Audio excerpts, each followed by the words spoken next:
Yeah. Is that an anvil? Is that a hammer in your hand there? It's a hammer in my hand, absolutely. It's used for the stumps. Used for the stumps. It's not a gavel. It's not a gavel by any means. Got the third umpire sitting next to us. So 4 overs remaining, and they've brought New and Kulasakra back on, which makes sense to bowl the 17th and 19th overs from the Cranbourne end here, Suhas. His figures none for 5 from 2. He's bowled well again.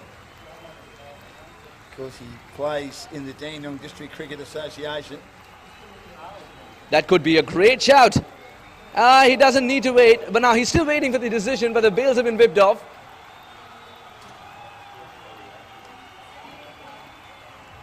One way or the other, the batter has to walk back. Nuwan Kulasakra is wondering if his wickets column is starting to tick or no.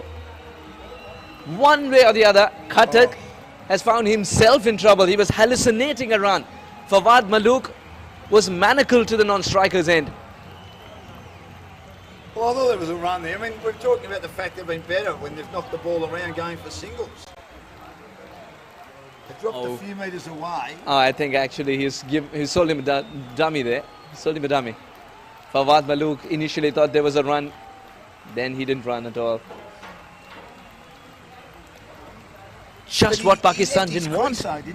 He did leave his crease and he sold his partner the dummy. Well, they can ill afford that. Yeah, in India, however, we call this throwing both ends of the rope to a drowning man. Yeah, correct. There's a couple of good Australian expressions as well.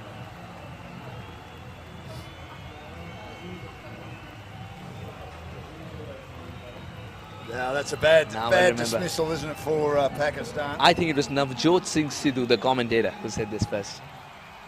It was who? Navjot Singh Sidhu. Remember him? Yeah, he opened the batting for India back 91, 92. He used to wear the headgear, didn't he? Yes. The turban, of course. The turban, that's right. Sorry, I couldn't think of the expression originally. Yeah, it wasn't a bad opening bat. Sanjay Mandrake batted at 3, opened the batting, I think, with Ravi Shastri. Sachin Tendulkar was in the middle order and made hundreds as a precocious 18-year-old in Adelaide and then on the bouncy wicket in Perth. Would you believe it? At such a young age, when you're still trying to figure out what your game is, he was so clear in his mind that he was representing the country. He went on to represent the country. He was brimming with talent. You get once in a lifetime kind of a player. Well, the Sydney wicket was very flat because Ravi Shastri made a big 100, and I think all the Australians thought, well, it's a flat wicket, good player. When he made 100 in Perth, they thought, wow. Azizullah is a good player too with a strike rate of 78.5. He wants to increase that. Once again, Kulasakra twice in 2 balls has made the batters look that they haven't carried the bat to the middle.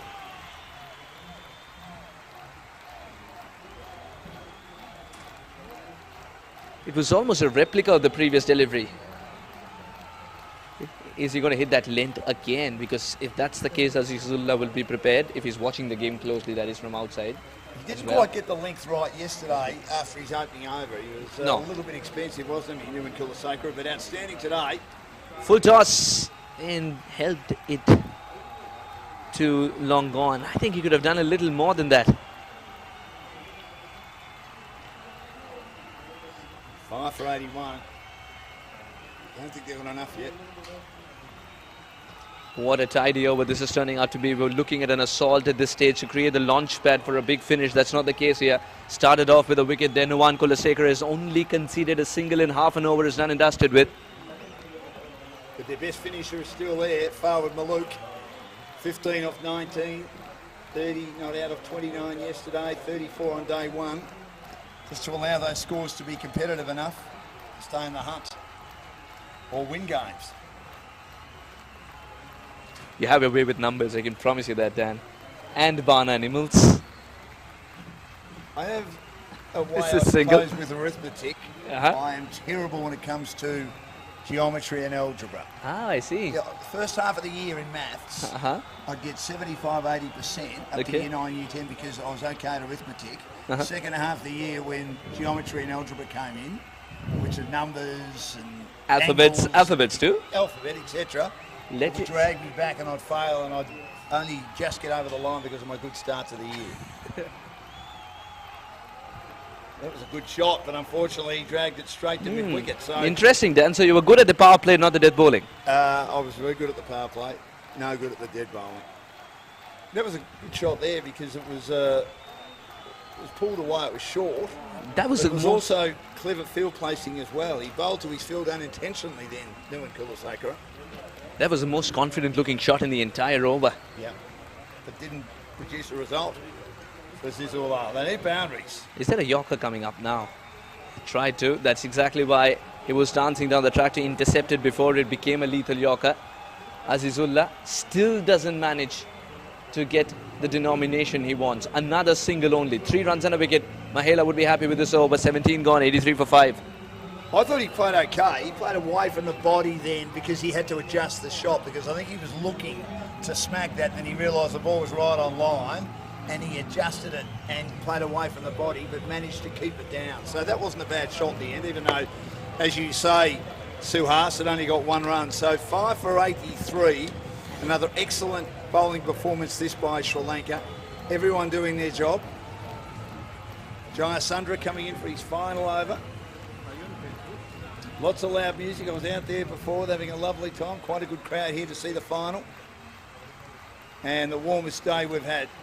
Probably the best day we've had too, as Darren Parkin said a bit earlier. Don't think we'll need to worry about the rain which caused havoc yesterday. But we still saw 2 pretty good semi-finals. Hopefully we'll see a good finish in the final. Jayasundra bowls again, and this is great bowling, and he dabs it back along the onside, doesn't score. So stymieing again the influence of the Pakistanis to hit hard. Andy Solomons is right in front of us at a whitish long on position, right on the rope. Jayasundra bowls again. He opens the plate. He works it into the offside. The return's a good one, but he was away and at the non-strikers end, quick as a flash, or the strikers end, I should say, forward, and so is Azizullah at the non-strikers end, and they get a run, but it's only a single. 5 for 84, and we're in the 18th over.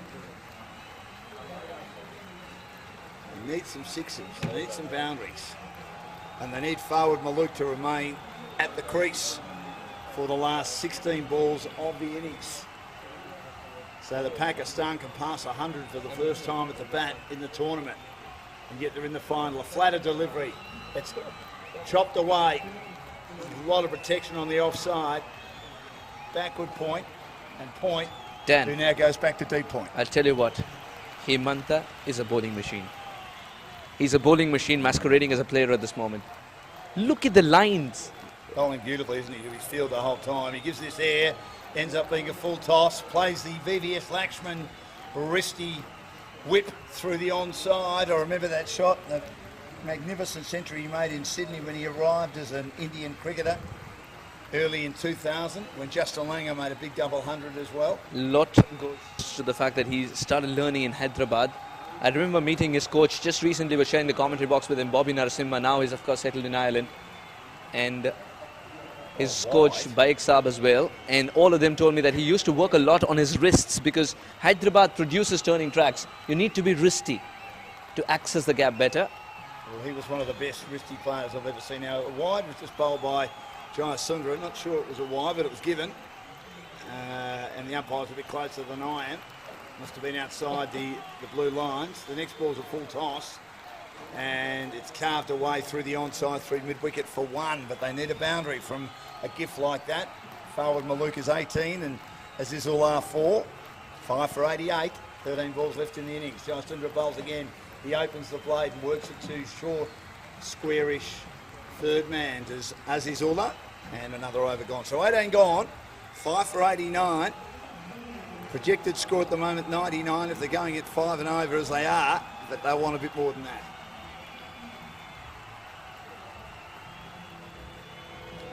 110 from here? Yeah, 120 looks like a distant dream. Oh, no chance. You can never see the flags frowning. It's as windy as it can get. They need to do what Fran Sri Lanka have done on 2 occasions in the tournament. They've had 3 overs where they've scored over 30. Absolutely, and Sri Lanka would want to chase this down also because they've got a lot more support on the ground right now, as you can see with the flags flying high.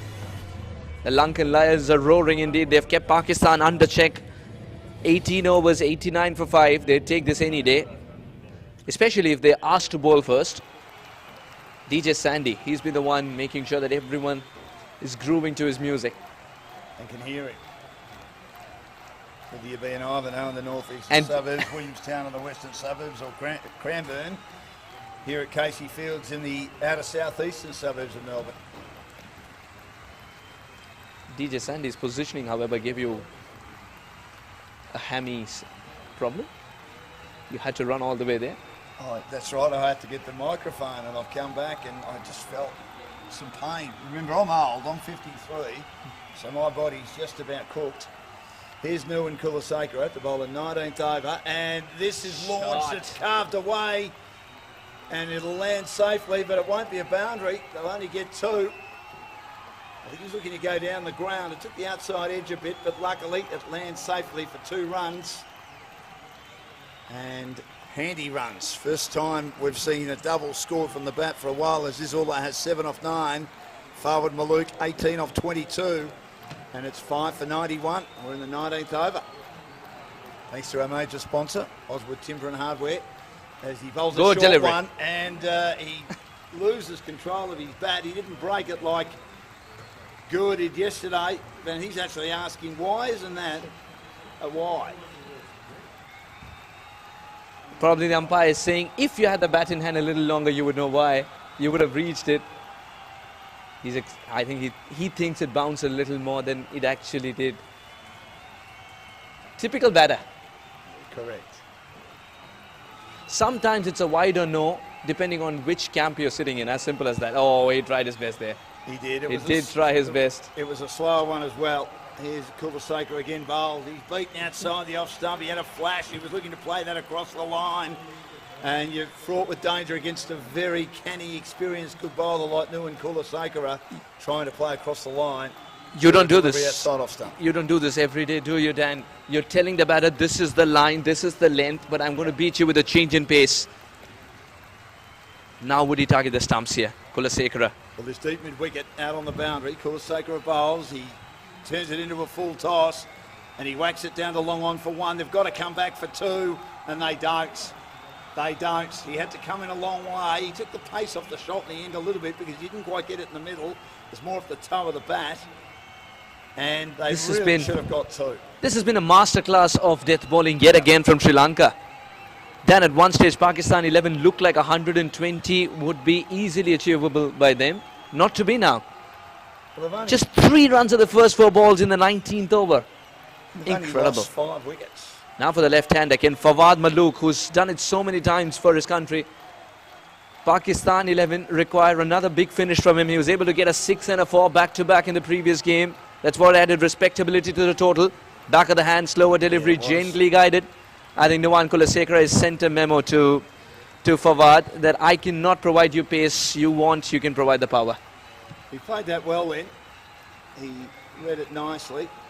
But Kulaseka has been outstanding today. None for 12. Last ball of his spell coming up. Doesn't have a wicket. There was a run out in one of his overs, but he's done the job. Change in field. Now he's sent the square leg back. And that means fine leg will come inside the circle. Slight adjustment to the angles of long on and long off. They come closer to each other. He likes to drive through the offside. He's covering the road there. This time he goes down the ground, hits it high, hits it long, but unfortunately he holes out. He's been caught at long off. Originally I thought he got enough of it, but once again it falls short. And they lose another wicket as Izula goes for 12, and there's 6 for 93 at the end of the 19th over. And Nuwan Kulaseka gets that well-deserved wicket. Suhas has 1 for 12 from 4 overs, and once again the Pakistan 11 haven't got enough. Yeah, when you starve the batters off the boundaries towards the end, they get desperate like this one. He thought he got enough bat on it as well. For a moment he was celebrating. It's the class of the man. Again, change in pace. And the ball only got height, not distance. It did. Excellent catch. I think it is Kumba. They call it Kumbu. They call him Kumbu there. Well, the fielding's been really, really good, hasn't it? So you've got 1 over to go.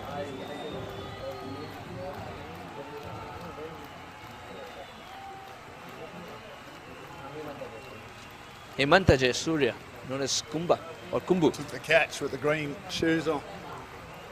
Gee, they have fielded well, haven't they? They've caught most things.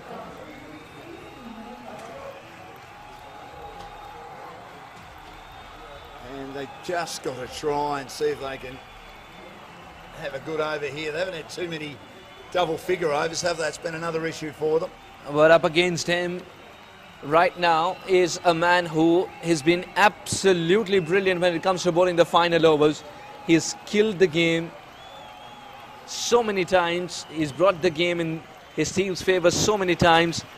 And right now, is he looking for a wicket or damage control? 93 for 6, Pakistan 11. Janota bowled. This is swung high and swung long. He's got plenty of this. That'll go for 6 over mid-wicket. That's the shot of the innings so far.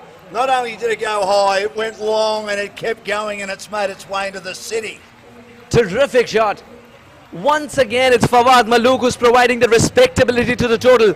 He's almost pushed it beyond the 100 mark. And Arosh Janoda has realized that this cannot be a walk in the park. If you miss your mark, you've got to fetch it from a long, long way. Well, it was a linked ball and he got underneath it. And he's not a powerful man, he's not a tall man, but he just read it magnificently. Have a look at this. He was waiting, he was camping on the back foot for a slower delivery, and once it arrived, his eyes went agog. What a shot. That's 6 by a mile. 25 off 24. If he gets wickets and they win the game, he might win player of the series. Fawad Malook. He's been outstanding. Here's Janota again bowls. And he tries the ramp shot. He exposes his stumps and gets bowled. He's a great bowler, this man. He may be hit for a 6-1 delivery, gets a wicket the next delivery, and that's a big, big wicket. Fawad Malook, commentators curse from me, they're 7 for 99. We were going to say, Dan, please target the stumps. But Fawad Malook has helped him target the stumps in case he hasn't. The idea was right, the intention was right, the execution was off. He almost forgot that there's a leg stump in the game. A run ball 25 for Fawad Malook, but it's been an innings of substance, an innings that has added respectability to the total of Pakistan 11. Arosh Janoda watching the batter till the end, and that's what is done. And he's also not provided the pace. He's helped it right onto the leg stump. I've got an issue with these improvised shots. Why play them? Look, I know he might have had the confidence after hitting a 6. Why play them? Just play good cricket shots. The shot before, I know, was an agricultural shot that you play in T20 cricket. But why not just keep knocking it around and try and find a 2 or a boundary over the last 3 or 4 balls? Muhammad Amir, who's hardly made a run in the tournament. He's bowled well, though, and he gets an outside edge here as he manages to uppercut that over the gully region down to whitish third man. And they've got 100 for the first time in the tournament. 7 for 100 Pakistan. 3 balls to go. Great analysis, Dan, for Pakistan 11, who made a game out of many a total. The fact that they've got to 100 without a bonus, of course, is something that they'll take as positive. But 100 is not going to be enough. Can he maximize this to 110 at least? That's the nearest milestone that's achievable. Umair Butt, new to the crease. He drives down the ground fluently, but mid-off's in the road. It's going to be a question of how slow is Arosh going to bowl. It's not a question of is he going to bowl slow. No, that's true. He's not providing any pace whatsoever. You can swing the bat twice, get into position, swing it again, and then the ball will arrive. 3 for 17, so he's taken 7 wickets in the last 2 matches. Right up there with leading wicket taker in the tournament, mind you. Malook took 5 for 5 yesterday. Janota in again, bowls to Muhammad Amir, who gets a very thick edge on this one. Is it fine enough? No, third man does well to get around. 3 or 4 times they've just stopped boundaries of the Sri Lankans, which could have been 4 runs. And I reckon on those 3 occasions there were only 2, so there's 6 runs. It could be the difference between winning and losing. 1 ball remaining, 7 for 103. And he gets 2 runs there, Muhammad Amir. It's a good over from Pakistan's context. They've got 10 with a ball to go. Can this one have an appointment with the boundary rope? They'll end with 107 if it's at least a boundary, which is a fighting total. On a track which is a little up and down. Arosh Janoda is looking for a Yorker. He is. Last ball of the innings, and he does get a Yorker. It's squeezed out by Muhammad Amir. The field's deep on the offside. That was an excellent last ball. What a delivery that was. but it's squeezed out by the great man Mohamed Amir in the orange boots. And he'll be getting ready to try and see if his team can win this tournament for the first time. Yeah. Sri Lanka looking for back-to-back titles. Pakistan 11, 7 for 104. Their high score in the tournament so far. Suhas, easy question from me. I'm looking forward to your answer. Is it enough? 105 is enough only if you pick up early wickets, and I think Sri Lanka 11 will play this shrewdly. They would realize that the first 3 overs, if they do not give away the wickets, even if they're going into the shell, they can always make it up in the next 3 of the power play, because the only way they can rob the momentum from Pakistan 11 is by making sure that they do not lose wickets early on. Otherwise, you give them slight edge, Pakistan will ensure that the floodgates are open. What do? You bowl Mohamed Amir for 2 overs? You've got to have your best bowlers bowling up front. You won't even need Amir bowl 3 overs if needed, because you've got to squash the game early on, and that's what has been the biggest learning in ACL 2.0. That's been Pakistan 11's batting prowess today. Salman Afridi got a start, Sadak, Fawad Malook, everyone getting starts in the middle order to add respectability, and eventually that 6 from Fawad Malook took them closer to the 3 figures mark. And they'd be happy they got there, but I still don't think they've made enough. That's been their issue. The bowling's been very good from Sri Lanka. I thought Nuwan Kulaseka getting a wicket, he deserved it, 1 for 12. 15 top balls, if you don't mind. Incredible indeed, and Arosh Janoda is the pick of the bowlers with his 3 wickets. Sometimes he can pick them up on consecutive deliveries, and sometimes he'll bowl 3 overs only, but pick up those many wickets. Malik Kurre and Dylan Chandima, both of them amongst the wickets too. And I thought Sineth was very good with 10 dot balls, 4 overs, none for 16. So incredible. 105 is the target. It's the high scores we say Pakistan have made in the tournament so far. Their bowling's been good enough to defend these scores, but the Sri Lankans have batted pretty well, and they've had 2 games of course where they've had 3 overs where they've made more than 30, which has been more than enough to get them a decent score. They do that, you think that might win them the game and win their 2nd consecutive ACL title. We look forward to the run chase very, very soon. We thank our major sponsor, of course, Oswood Timber and Hardware, Game Right Account, Exclusive Migration, and in association with Spectral Real Estate Group and the Platinum sponsors, Sunrise, Adelaide Transport, Reliance, and also Amula, one of our gold sponsors, Air India, Evans Road Medical Clinic, BCTA College, South East 12, Peak Institute, and Carlin Development. Myself, Suhas and Darren will be back for the all-important run chase a little bit later on, with Sri Lanka needing 105 to make it back-to-back ACL titles. Pakistan hoping to win their first title. See you soon.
Batting से फिर बढ़िया idea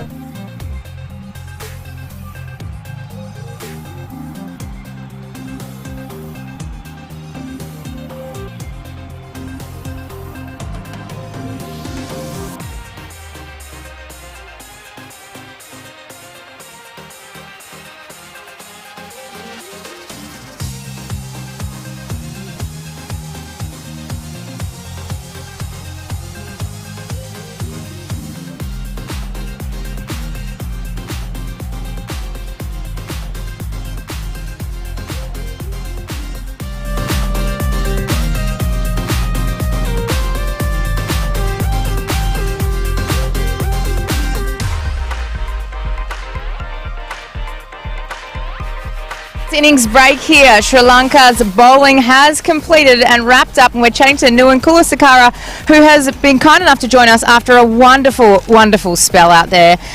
Let's talk about your team as a whole. I would say efficient bowling. Yes, we bowled well actually, especially with the new ball. That was a good effort, and yes, our bowlers did a great job. Pakistan won the toss and elected to bat, and they were very confident in the beginning that they'd be able to set you a large target to chase down. That target is only 105, and I say only 105 because we've seen some bigger targets throughout this tournament. How are you as a team feeling about that number to chase down out there? Yes, cricket is a funny game, so we can't tell the last ball till the last ball. So yes, we have to chase well. So yes. Bat on ball, that's it. 105 mean it's like can't predict, but we have to bat well. Fingers crossed for you. Now your numbers are one wicket, 12 runs, and also of course Maleeth took a wicket, Dilan Chandamar took a wicket, and Arosh Chanoda is just absolutely on fire this tournament, isn't he? This time he took 3 wickets and only gave away 20 runs. Yes, actually he played quite a while in here as well. He's a good cricketer. Yes, tall and he can bowl fast. Yes, he did a great job, especially yesterday. I don't know where it's a match is, but he bowled well, and that's why we're here. Exactly right. And talk to us about your batters that are about to take the field now. Have you got faith in them? Yes, exactly. We have a good batting lineup, so that's why before I said yes, we have to bat well to chase this target down. Yeah. Well, thank you very much for giving us your time and a little bit of insight into your team. We're very much looking forward to this run chase here. As I mentioned, 105 is the target for Sri Lanka, who are going out after innings break to try and go back to back here against Pakistan.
Welcome back to the Australian Cricket League 2.0. We are down to the final hour and 20 minutes of this tournament. Sri Lanka looking to defend their title. They've lost one match in this tournament to Afghanistan, but they've been very good apart from that.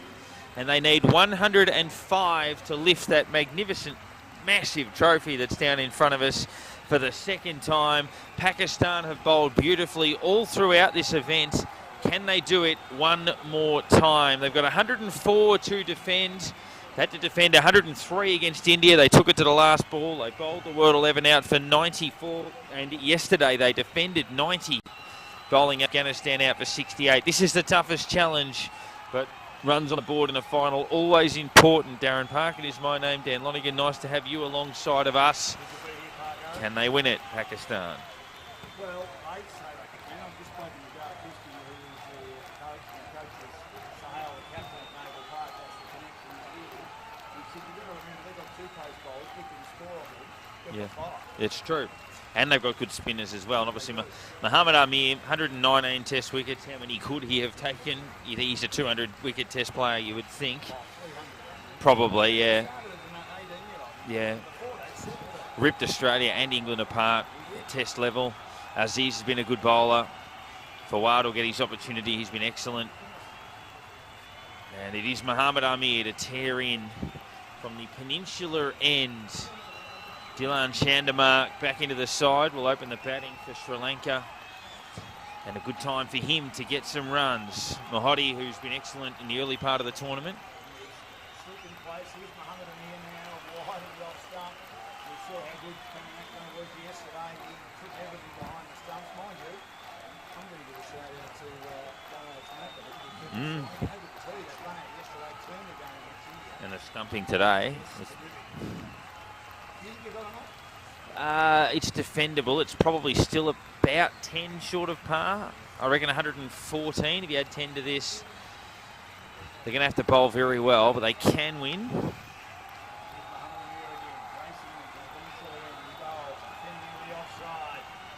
off the mark straight away. And there's a return at the stumps. Is there a run out? I think they're going to call for the full umpire. Gee, they're hitting left, right, centre. Players, aren't they? Fielding's been brilliant. Outstanding. Afghanistan threw the stumps down regularly. Pakistan threw the stumps down there. Sri Lanka yesterday turned the game by throwing the stumps down. Usually, as we said it yesterday with Pete Laser, usually a direct hit is out. Not every time, but usually it is.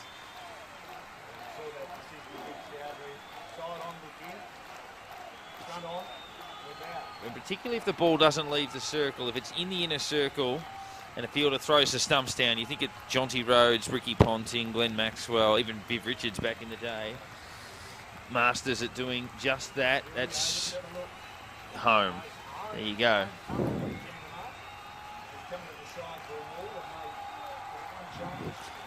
That's a big moment early in the contest. What a start that would have been. Sri Lanka off the mark.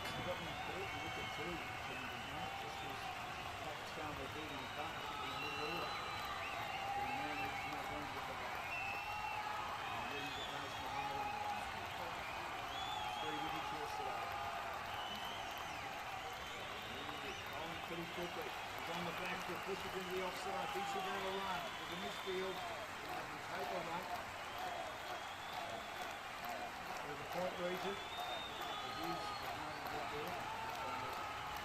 got their second run through the two. Of course, he's back on the side today, so he adds to their pace bowling battery.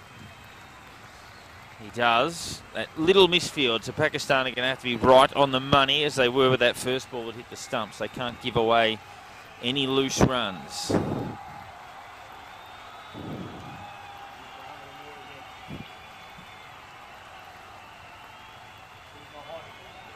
Good ball.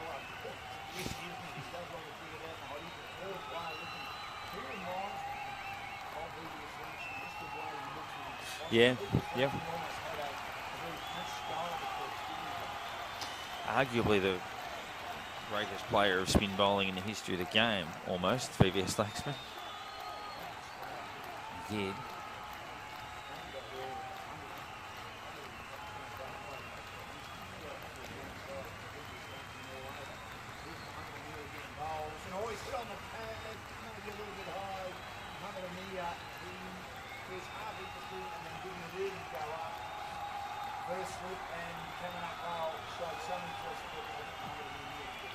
Batsman's almost a foot taller than Cameron Akmal. He probably thought if that hit me on the pads at that spot, I'd be house, but a little bit higher here for Mahodi.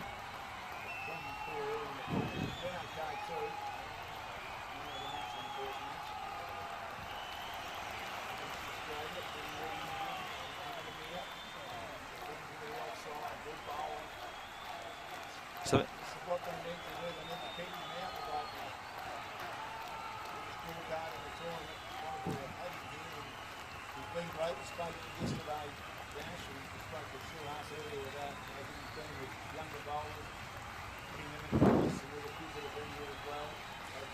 yeah, and he chats to everybody. Cameron Akmal's been the same too, walking around here, getting photos and the like. They're the two most experienced players in this Pakistan team, and yeah, that's fantastic. And as we were saying yesterday, the opportunity for guys that want to play for their country, playing on the same ground as guys that have played for their country, to rub shoulders with them, it's invaluable for those players that are on the edge, on the fringe.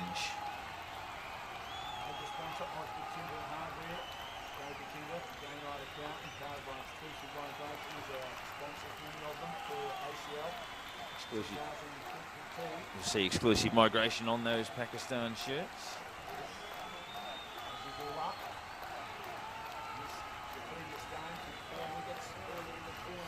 He was at Bunnings yesterday, wasn't he? Done a little bit of gardening.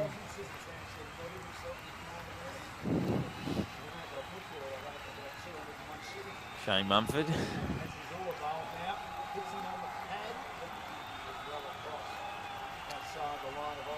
Was steaming in as is in the warm-ups about 10 minutes ago too. He was the one who thought, I'm going to get this done. If it's going to happen, it needs to be from my hand. Also got the handy medium pace of their very enthusiastic skipper, Sahel, who's at Noble He's a Park. ripper. He is a ripper. He loves it, doesn't he? He loves being on too. He just hung around at the end yesterday thinking, if I hang around, I'll go on. And of course, we were going to put him on, and we did. Here's Aziz again, bowling. And on the back foot. Oh, it's caught! No, it's not. It's on the bounce. I thought of the way that he reacted, it was a lovely piece of fielding. He was enthusiastic, and they've been all that way the whole way through Pakistan.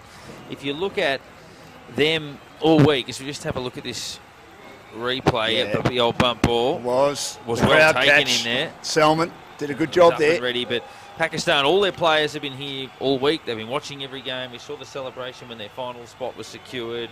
Yesterday when they found out who they were playing as well.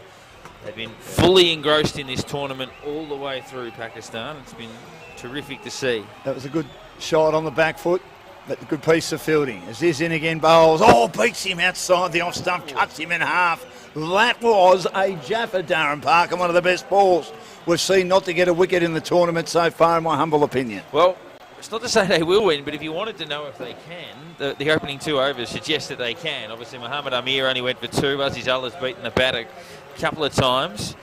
They think they can win. Oh, it's an absolute perler. And as Dale Christie said to me, they've got 5 medium to fast medium bowlers. Well, if you had bought a coat of varnish at Bunnings and put that on the stumps, that would have hit it. How much does a coat of varnish cost? I actually bought one yesterday, about $30. Really? A coat of varnish? Coat of varnish.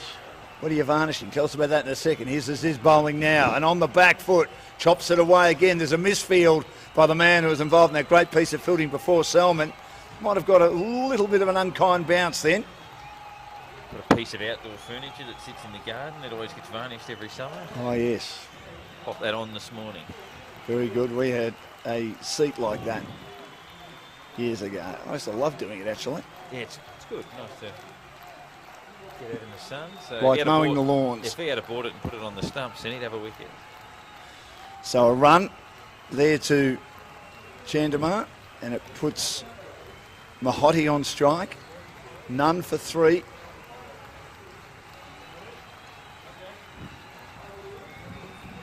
So here's the Zizula.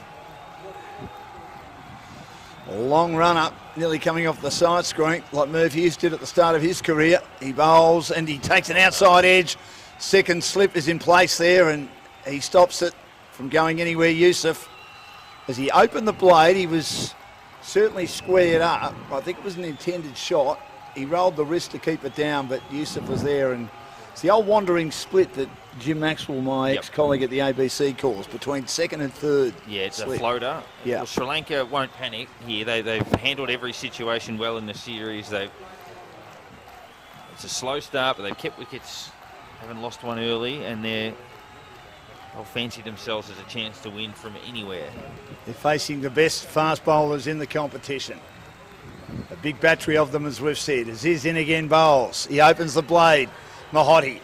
And he plays it down to Umair, who's at backward point. And he'll play a role as well. No with the doubt. Ball at some stage. 2 overs gone. None for 4. 4 singles in 2 overs, so they're not giving much away. Obviously, there was that one nice shot played off the back foot that didn't get through the field. But so again, you'd probably see Amir bowl 2. You'll see Aziz bowl 2.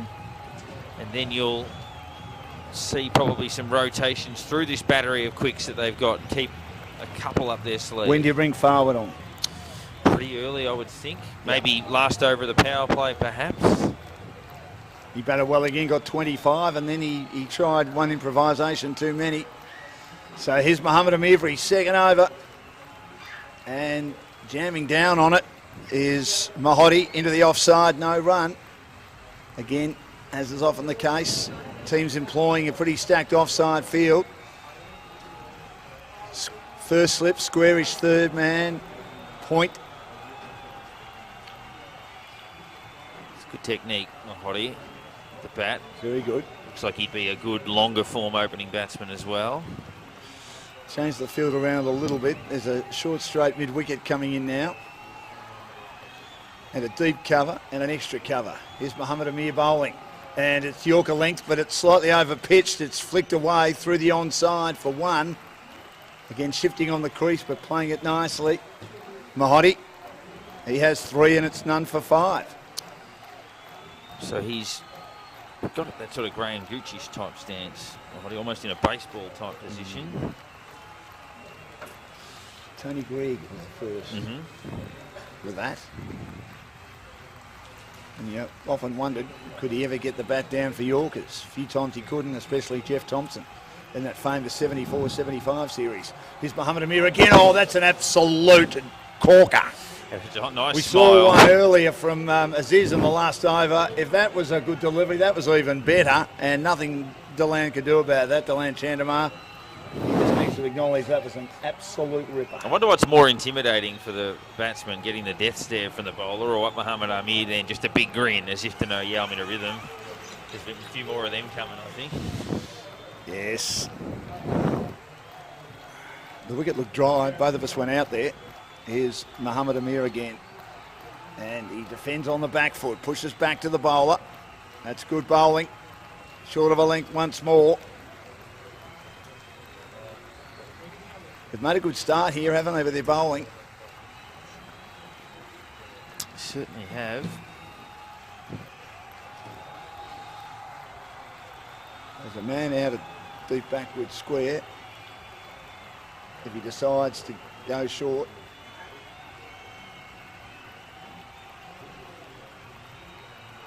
Amir has Chandimal chopping and chopping hard to short point, not scoring. Gave him a bit of room then. This has been a very good over. Just one run from it. Dot, one, dot, dot, dot so far. And you put him to pasture probably for a little while now, wouldn't you? And bring your other bowlers on and just hope they can keep doing the job. He's done a job, and they just need, they need to keep that foot down. Wickets is going to be the key, though. If Sri Lanka keep them in hand, they'll manoeuvre their way to the total. None for 5. Last ball of the third over. Muhammad Amir bowls. Oh, that took off. That wasn't far away from an outside edge. Oh, how good was that? This is top quality fast bowling. If you love fast bowling and you're watching, you'd be having a ball. If you're the two openers out there, Chandamar and Vanu Mahodi, you might be looking for the smallest place in the house. That is absolutely sensational. Look at that. Well, took off short of a length, and he did very well then to drop the hands to land Chandamar to ensure he didn't follow that dash. It's obviously going to be uncomfortable facing that, but if they want to take some solace or some comfort, these Sri Lankan batsmen, they can probably walk down the middle and go, this bloke did that to Ricky Ponting, this bloke's done that to Joe Root and Kevin Peterson and Alistair Cook, he's done it to Michael Clark. I can probably cop having him one whistle past me. Before he got called for the 2 no balls, they played 2 tests on neutral territory in England, didn't they? Here's Azizullah also bowling quickly. This is driven down the ground, though, over pitching.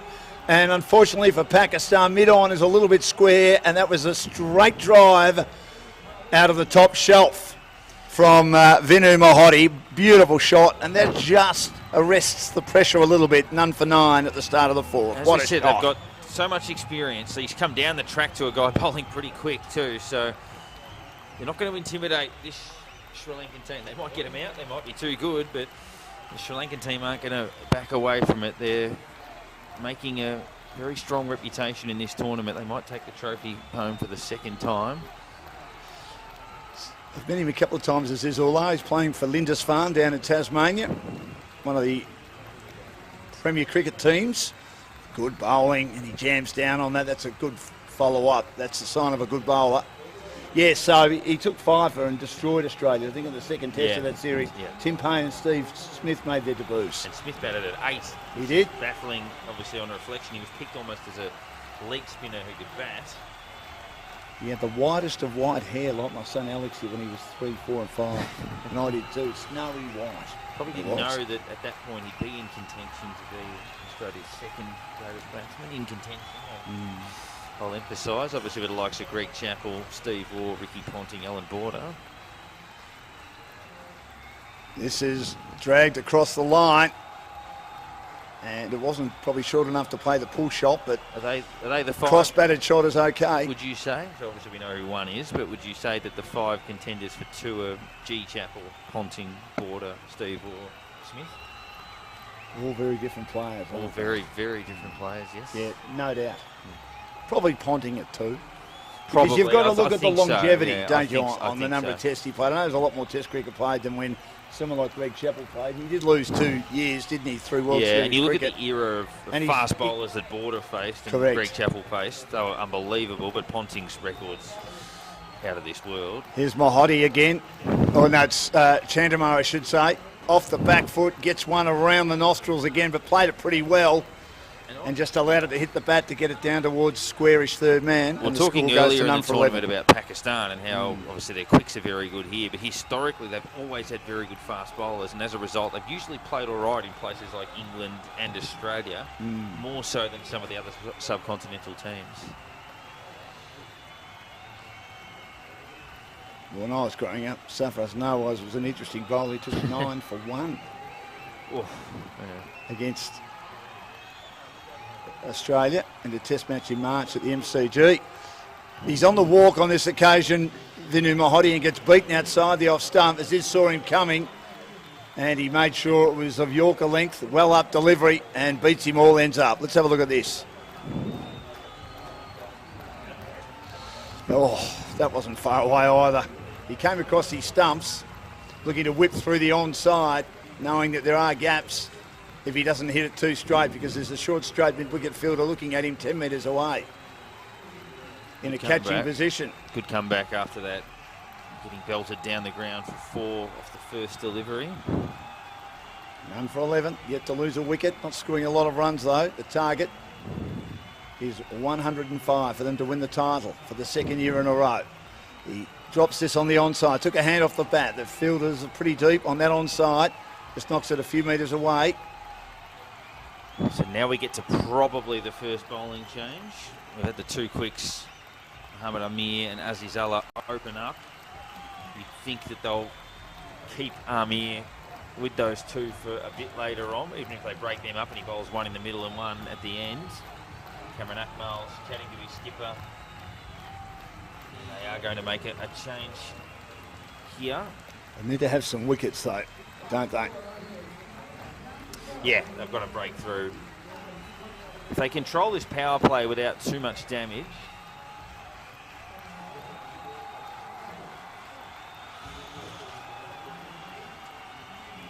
it's going to be... So just another 8 runs, you reckon?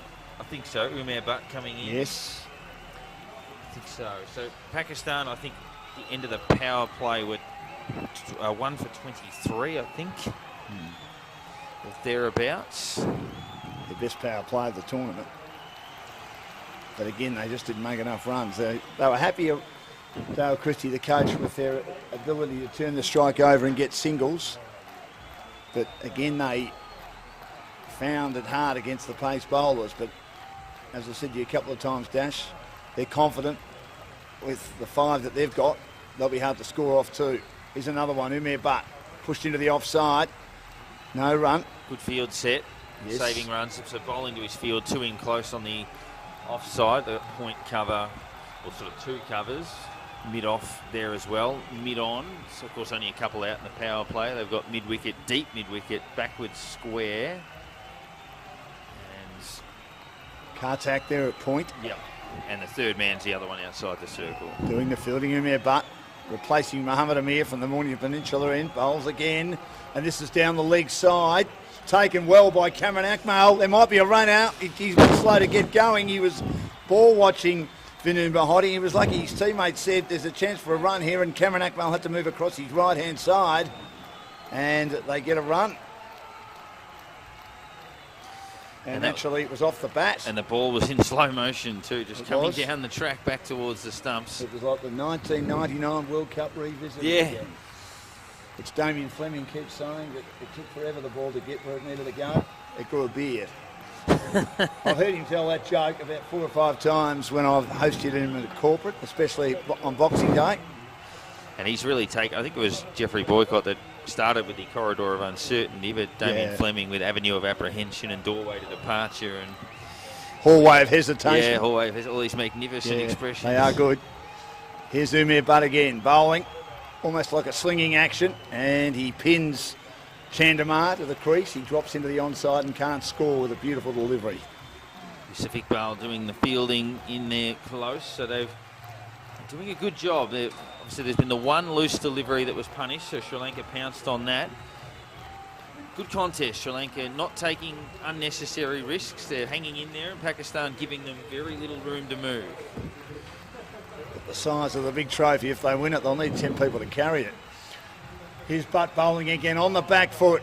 It's cut away. It beats the point fielder, and it's just stopped millimetres inside the boundary by Aziz. There was a couple of boundaries, in fact 3 boundaries that looked certainties, but the Sri Lankans with some fancy footwork and some diving saves ensured that they saved at least 6 runs from certain boundaries, and that was another example. Yeah, lucky not to touch the rope as he was laying on the ball. So he did well there, almost the splits. They need a wicket. 2 more off the bat. Umair Butt in again. Bowls to Chandimal, who pulls a short one behind square. That'll nearly go to the boundary at will.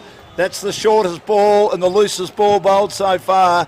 And Chandamar swivelled on the back foot, saw it early and pulled it away behind square. Forward square wasn't going to get that. The outfield is lightning and a magnificent boundary. And that helps Sri Lanka go to none for 19 near the end of the 5th. Spot on, I was about to say, the worst ball of the innings so far. Tried to dig it in short, didn't get anywhere near enough bounce or pace. Easy pickings.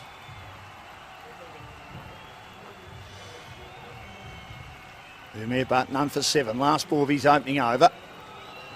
And on the back foot, Chandamar does well to get a thick edge. Third man is there. Aziz again will pick it up and they'll come back for 2. That's a very profitable over. 9 runs from it. The best so far, which means that a slow power play is turning into a pretty good power play. None for 21. Most importantly, no wickets as yet. They've got 1 more to go and they're right on target here to make it back-to-back ACL triumphs. They need a further 84 to win. None for 21. Chandamar 11. Mahodi is 10. And it's time for Suhas to join Darren Parkin. Pakistan took 7 for 25 yesterday to dismantle Afghanistan in that run chase. You're going to have to produce something pretty special again here. They've got the weaponry to do it, but this Sri Lankan team, solid as a rock. They got out of jail yesterday, Sri Lanka, on the back of brilliance, mind you. They dragged themselves over the line from a position that looked really dire. And now is that going to be the catalyst? Just sees them sweep on to win this competition. Suhas joins us again with Sri Lanka none for 21 off 5 overs, needing a further 84 runs to win from 15. There's Harry doing the tour once more down there. This tournament has been his brainchild, isn't it? It's his baby. It is, and he's done a magnificent job. And that's played away beautifully, and it's going to pick the gap down there. Yusuf trying to haul that one in, couldn't get there. 4 runs. That's a good pickup shot. And the fact that it's come in early in the over, it's going to give him a lot of confidence. He checked it. Just a scoop. Yusuf trying to get there. Aziz gets a 3rd over in this spell, which was the interesting decision as to whether they'd conserve him a little bit, but he'll get 3. And for the 2nd time, he concedes a boundary off the first ball of the over. And Sri Lanka now, they've picked up 13 runs off the last 7 balls. And Pakistan need to pull them back again. Aziz continues from the Cranbourne end. He came down the track, played that aggressively, but didn't beat the circle. No run. The intentions are clear now. Aziz has been given the 3rd over because Pakistan 11 are desperately looking for that early wicket. They couldn't get it with Amir, who's been bowling some genuine wafts, some of the wonderful deliveries that we've seen that are beating the outside edge for the right-hander, but those are not producing the wickets.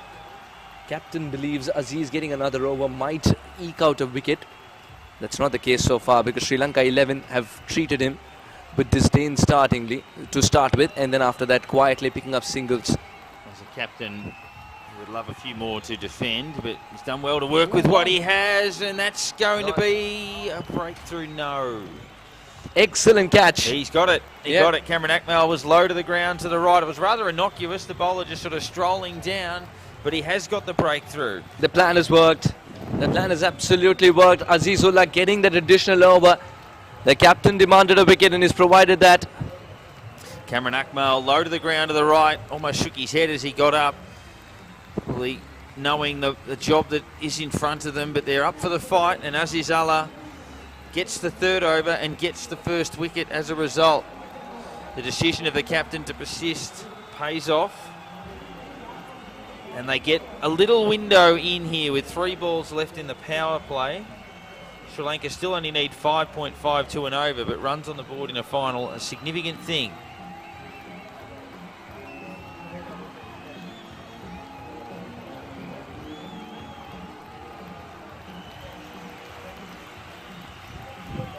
Captain Mahela walks out. It's not exactly an early wicket. They've lost one in the power play, however.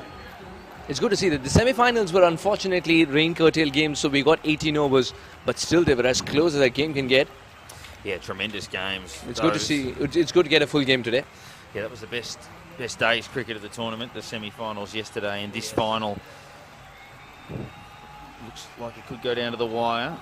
Uduwadi's missed out a little bit throughout this competition, but can certainly play. The captain's going to play a captain's knock, you believe? Well, now's the time.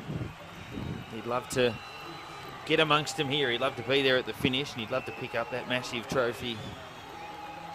Just down to our right at the moment. Azizallah continuing. Now he's got his tail up with that wicket behind him. That's turned on the onside. Didn't get a great piece of that. I'll pick up a single. That one coming off the hip as he tried to tuck it more fine than that. Just sort of poked it out into the offside for one. Yes, needles it.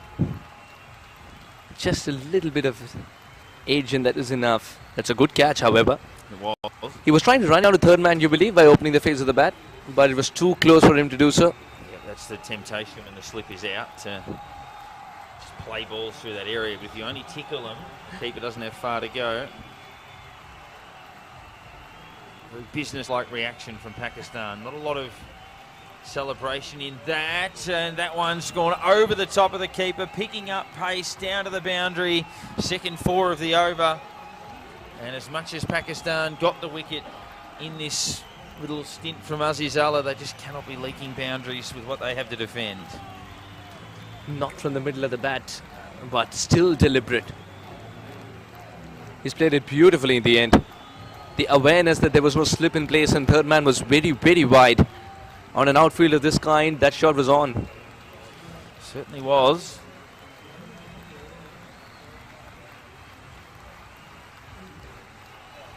So one more left. Azizallah's third over. You'd sense that he'll get put out to rest for one more a little bit later on. That's a good delivery. Fuller, straighter, and just worked into the onside, no run. So 9 runs and a wicket from the over. 6 overs down, 1 for 30 Sri Lanka. 75 needed off 84 balls.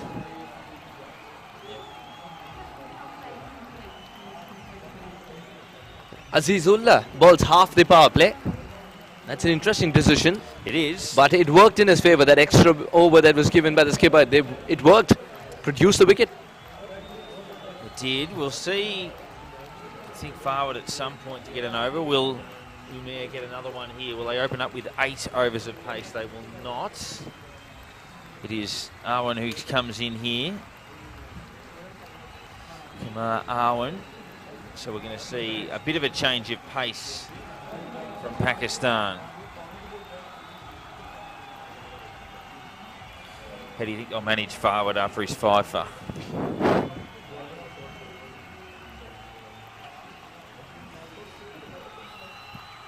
The question is, he's holding him back for what position here? Does he demand a change of ends in the sense he wants to bowl for the other end? Possibly. Quite possibly. One bowling right arm around the wickets. Good delivery. Got a little bit of turn. Squared up the batsman a fraction into the offside, no run.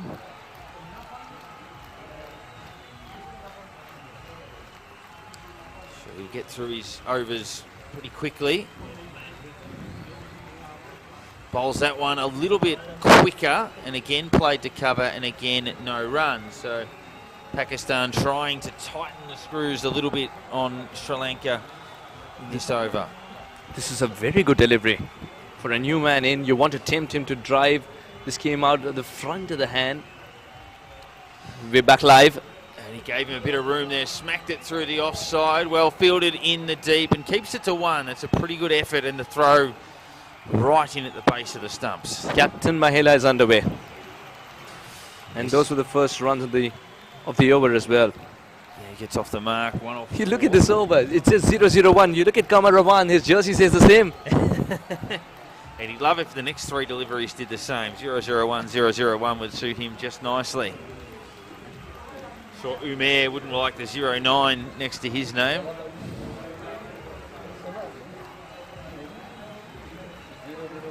Kamar, when they come down the track, they'll get another single, just nudged into the cover region. 2 off this over so far, the first outside of the power play.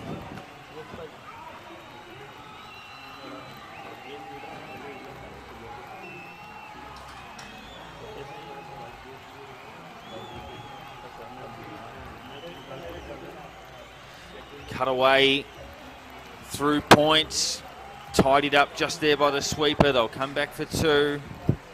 Good shot.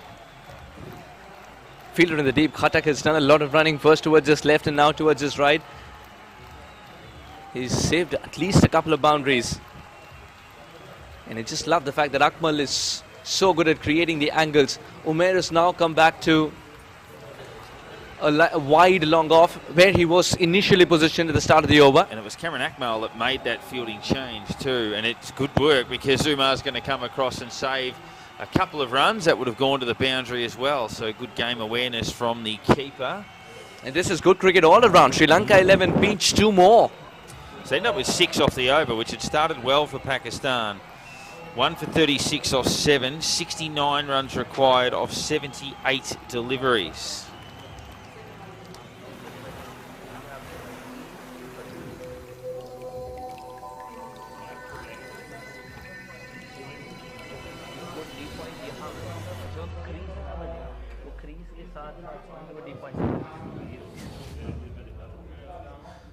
So they're going at just over 5. I like the progression in which runs were scored in Qamar Rahman's over. Fawad Malook comes into the attack now. It's a matter of time. Take All us the away with Pakistani ball by fans ball. were asking for Fawad Malook to get the ball in hand as a Christmas present. And you were right, he probably wanted that end, and he gets that end. Will he have a Christmas present under the tree that's a rather large trophy? Yeah. No, it's still an umpire, not Santa standing there.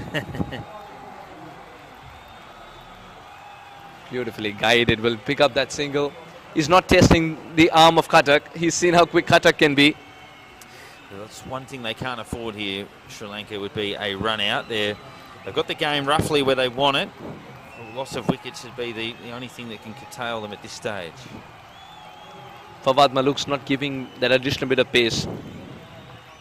Umpire Vivek Kumar ensuring that we get a move on as quickly as possible, because he's got to consider the fading light as well. Absolutely. It might be slightly later on in the day, but still it's got to be accounted for. Just hitting 7 o'clock now. It's generally about the longest the days get at the moment.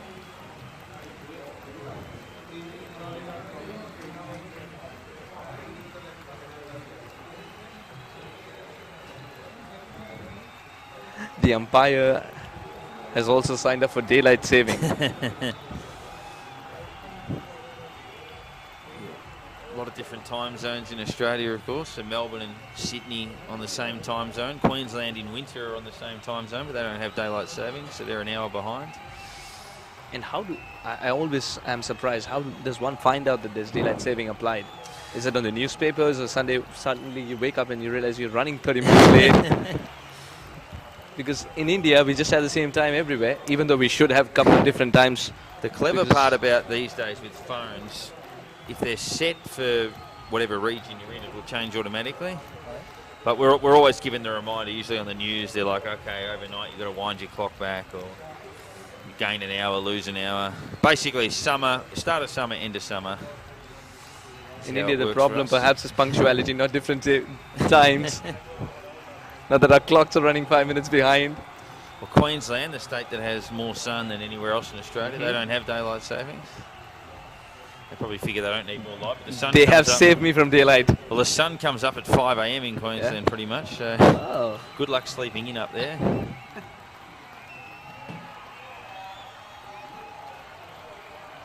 That's where perhaps the most alarm clocks are sold. Well, yeah, that's right. You'd want Or most roosters are bred. We can't say that. those block-out blinds. You want, yeah, you'd birds will be under no illusions. As Now to that what time it is. we've run out of the we've run out of things to say about the animals in the zoo. Yeah, we've entered the barn. Yeah, that's right. Or the foal house, I think Dan called it. Took me a while to figure out that he was talking about birds. 8 overs, 1 for 40. 5 and over is the average. 4 off that one. Sri Lanka 65 away from the title with 12 overs to go. He's strung together a brilliant over once again, Fawad Malook. Just 4 runs of it, but looks like Sri Lanka 11 have a certain plan against Fawad Malook, who's picking up 5ers and 2 to 3 wickets chipping in. That's what he does. He's doing so on a regular basis. They've made a plan against him, perhaps not attack.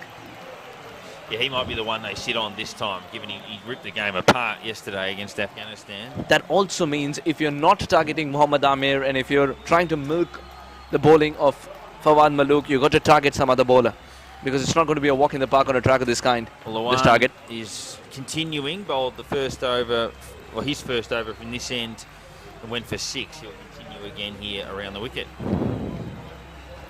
Oh, that's a good delivery. He's bowled it as if the batter has not tried anything cheeky, but the delivery works even if the batter does. Clever bowler, clever bowling. So saw him coming and slipped that one through. Just thought this guy's going to sweep, so I'll bowl a fuller, straighter delivery.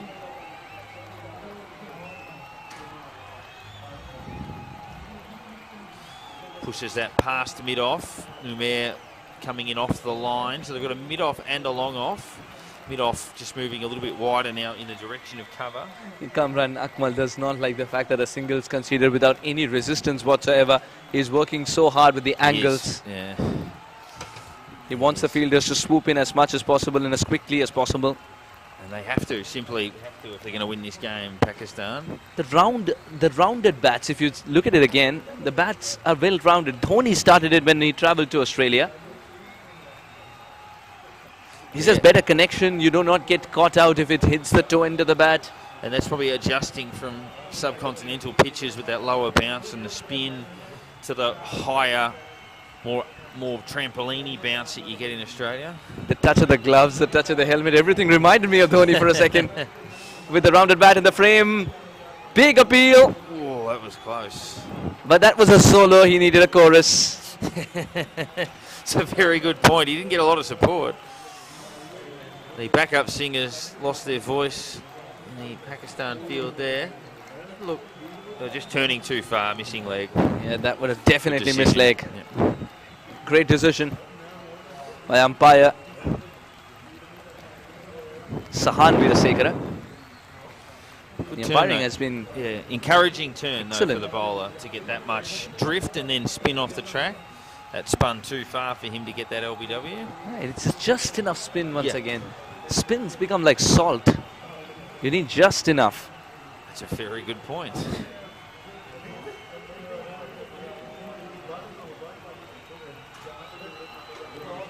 Oh, that's beautifully put away.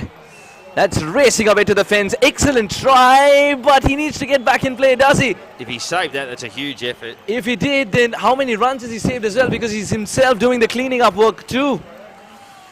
Qamar Rahman will wait for the umpire's decision, but that effort requires 100% commitment and full marks to be given. Yeah, desperation. He may have hit the rope. The ball may have just touched the rope. Everything's a possibility here. A great effort initially on the dive, that he kept it in, and then it tracked along the line. Did it touch the rope? Did he get back into the field of play? He did. I reckon he's done that. Well, when he did get back into the field of play, I think he was shrewd enough to lift his trailing leg. Yeah, exactly right, because if he had one foot still over the rope or on the rope, that would have been a boundary. The last point of contact should be inside the play area. Don't want to preempt anything from the third umpire, but I reckon he might have pulled that off. We'll have a look here as to whether it touched the rope there. No, and I think the arm's away. He's now touched the rope, but the ball's still in play. Amazing recovery. The ball's just flirting with the line there. It's very close. Excellent piece of fielding. He saved it's all it. right. Excellent piece of fielding. He's saved at least 3 boundaries already within a span of 9 overs. Incredible fielding effort from Khatak. Most definitely is. You could just watch it again and again. You'll never get bored of it. What an effort. And the fact that he had to retrieve the ball, get the throw in. He's absolutely enjoying it. Yeah, he loves it. He's very pleased with the effort there, the young man. So that's the end of Qamar Rahman's over though. We're still Yep. we're still to find out how many were taken in between that effort. 2, I think. Possibly 3, given the time that it took. More bounce and more turn, Fowler doing a good job. as he's been doing all throughout With this the bat tournament. and the ball, yep. I got a 3 for that. So all of that, he saved 1. He probably deserves to have saved a couple more. Very concerned for Akmal actually, because he is not wearing the helmet. Bang! He went for a massive launch there. The effort and the swing. The ball's been following Khatak. Yeah, it did. But for the big wind up there, he thought he was going to hit that into Port Phillip Bay, but he's ended up getting just a run. Now for all the listeners, now you know how I find out good areas to go to once you're in Melbourne. There's a nice little Just spot listen to down the on commentary. Mornington Peninsula. But definitely add this to your Melbourne itinerary whenever you hear Aussie Cricket League 2.0. It's a beautiful place to be here in Cranbourne. Well, I'm from country Victoria, so I'll always encourage people to get out and explore the rest of the state. Now, what do you think about Akmal, who's been very animated behind the wicket, not wearing a helmet? No, which is always a little bit bold when you're up to the stumps like that. But I understand that our silver sponsor is Eve Dental Centre, but still you need that helmet. he might end up into the East Cranbourne Medical to get a couple of them put back in. 1 for 46 off 9.4 overs. Yeah, I remember Chamika losing a couple of his teeth recently while trying to take a catch. He did pull off the catch though.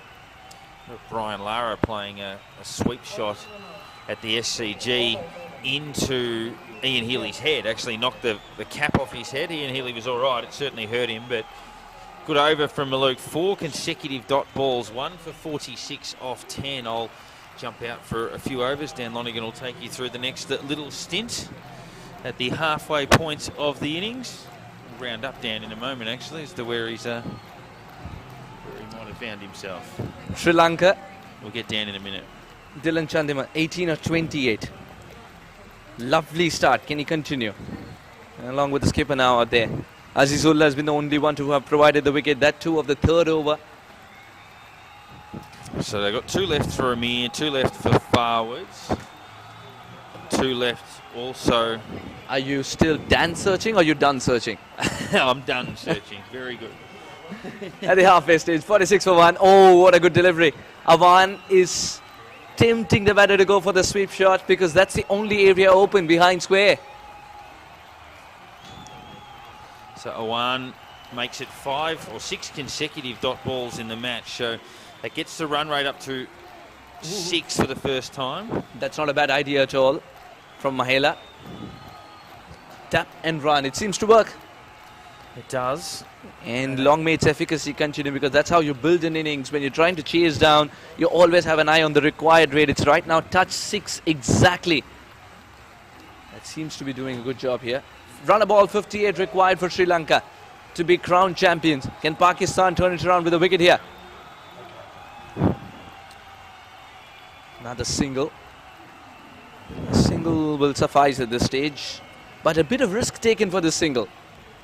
Absolutely, and they've got to try to create that risk, Pakistan. So the run rate's a run a ball now, and we saw Sri Lanka win defending from here. 7 off 6, 7 off 7, 9 off 10, I think the equation got to for them, and they were able to do it. Pakistan have the weaponry. Can they execute? That wasn't far away from the stump. That wasn't far away from the outside edge. And Cameron Atmel just put his hand up to his mouth as if to say, yeah, that wasn't far away. Wasn't far away at all. Oh, very close indeed. He was expecting it to be given a wide there, the batter. I reckon he's just played over the top of it, so good decision. The spinners are spinning a web around the batters now.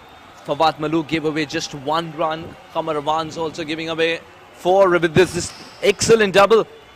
I initially thought there was only 1 on it. And they took the stump out of the ground with the hit as well, so well done to get home with some good fielding. Good cricket all around. Required run rate back to an even runner ball. Cameron Atmel was ready to take that outside edge on the previous one. He wants to be in the game. He's had his hand in the first wicket. I'd be very surprised if he dances down the track now, because Qamar Awan's expecting him to. He wants to be cheeky there, Mahela. That's well done. And sometimes the shots in the cricketing book will give you only a single, but cheekiness can provide you thrice as many. 2 for the shot, 1 for the throw. Excellent way to end the over. Kamar Rawan's not happy as he's been hit all around the park, but within it. 11 gone, 53 for 1. It's been a frustrating over for Kamar. 7 off the over. Dan to join us at the end of 12 and take it through with Suhas towards the end of this contest. 5.78 the required run rate. Sri Lanka are just over the halfway mark. 53 on the board, 52 required from here. Mahela contributing in the best way he has in this tournament at a runner ball at 18. Chandaman 19 off 29 balls. Hasn't gone at a million miles an hour, but doing a solid job. Sri Lanka's odds increase the more wickets they keep in hand, and Pakistan will bowl Fawad for a third over in this spell. He only went for 1 in his previous. He is a wicket taker. Continuing from the Cranbourne end. And that one's cut back to him, and he gets a 6th dot ball in succession. Can they get the support for Fawad Malook? Sometimes I feel the rule for a maiden should just spill over, especially in a T20. He's bowled 6 dot balls. Big appeal there. The umpire had a quick look, not too interested. It is a leg by, though. He just asked a quick question, has a little smile with the umpire. Good banter between the two of them there. See if we get a quick look before he rolls this next delivery through. He's pretty quick. Now we're back live. Yeah, he's pretty quick at getting back into his work.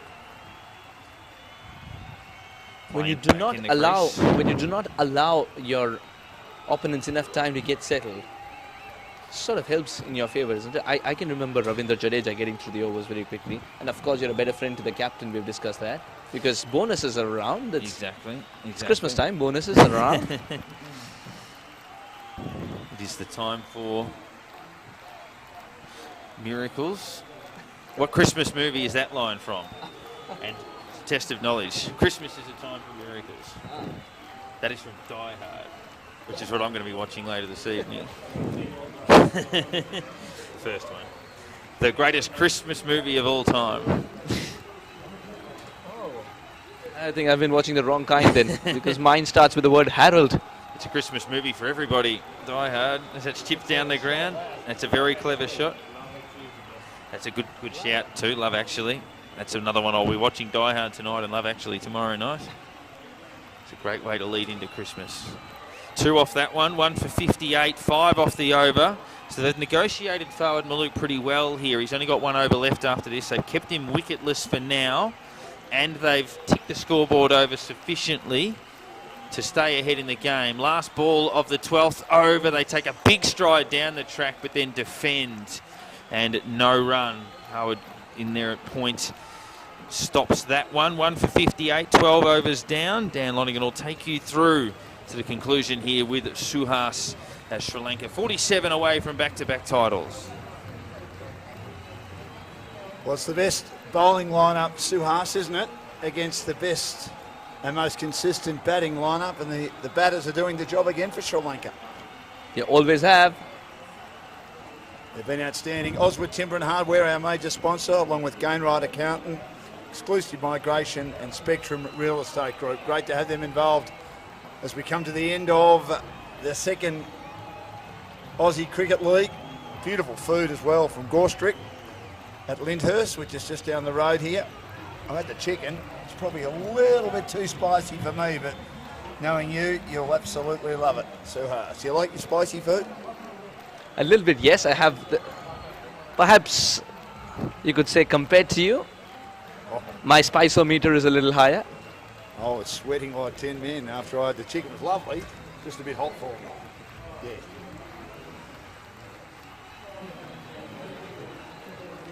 So, It's always good to see a crowd turning up in such great numbers, because the word is out that the best in the business are playing the Aussie Cricket League here in Cranbourne. yeah, have a look at the crowd. They're everywhere, aren't they? Sri Lanka is getting a lot of fans, and every third person arriving in Sri Lankan colours is also bringing a lovely flag with him. Here's Sahel, the captain. And that's a short delivery that got up on the opposing captain, Mahela Udawade, a bit more quickly than he anticipated. He managed to keep it down in an ungainly fashion. and not score, which no doubt Pakistan will be happy about, but they need wickets. Need wickets indeed.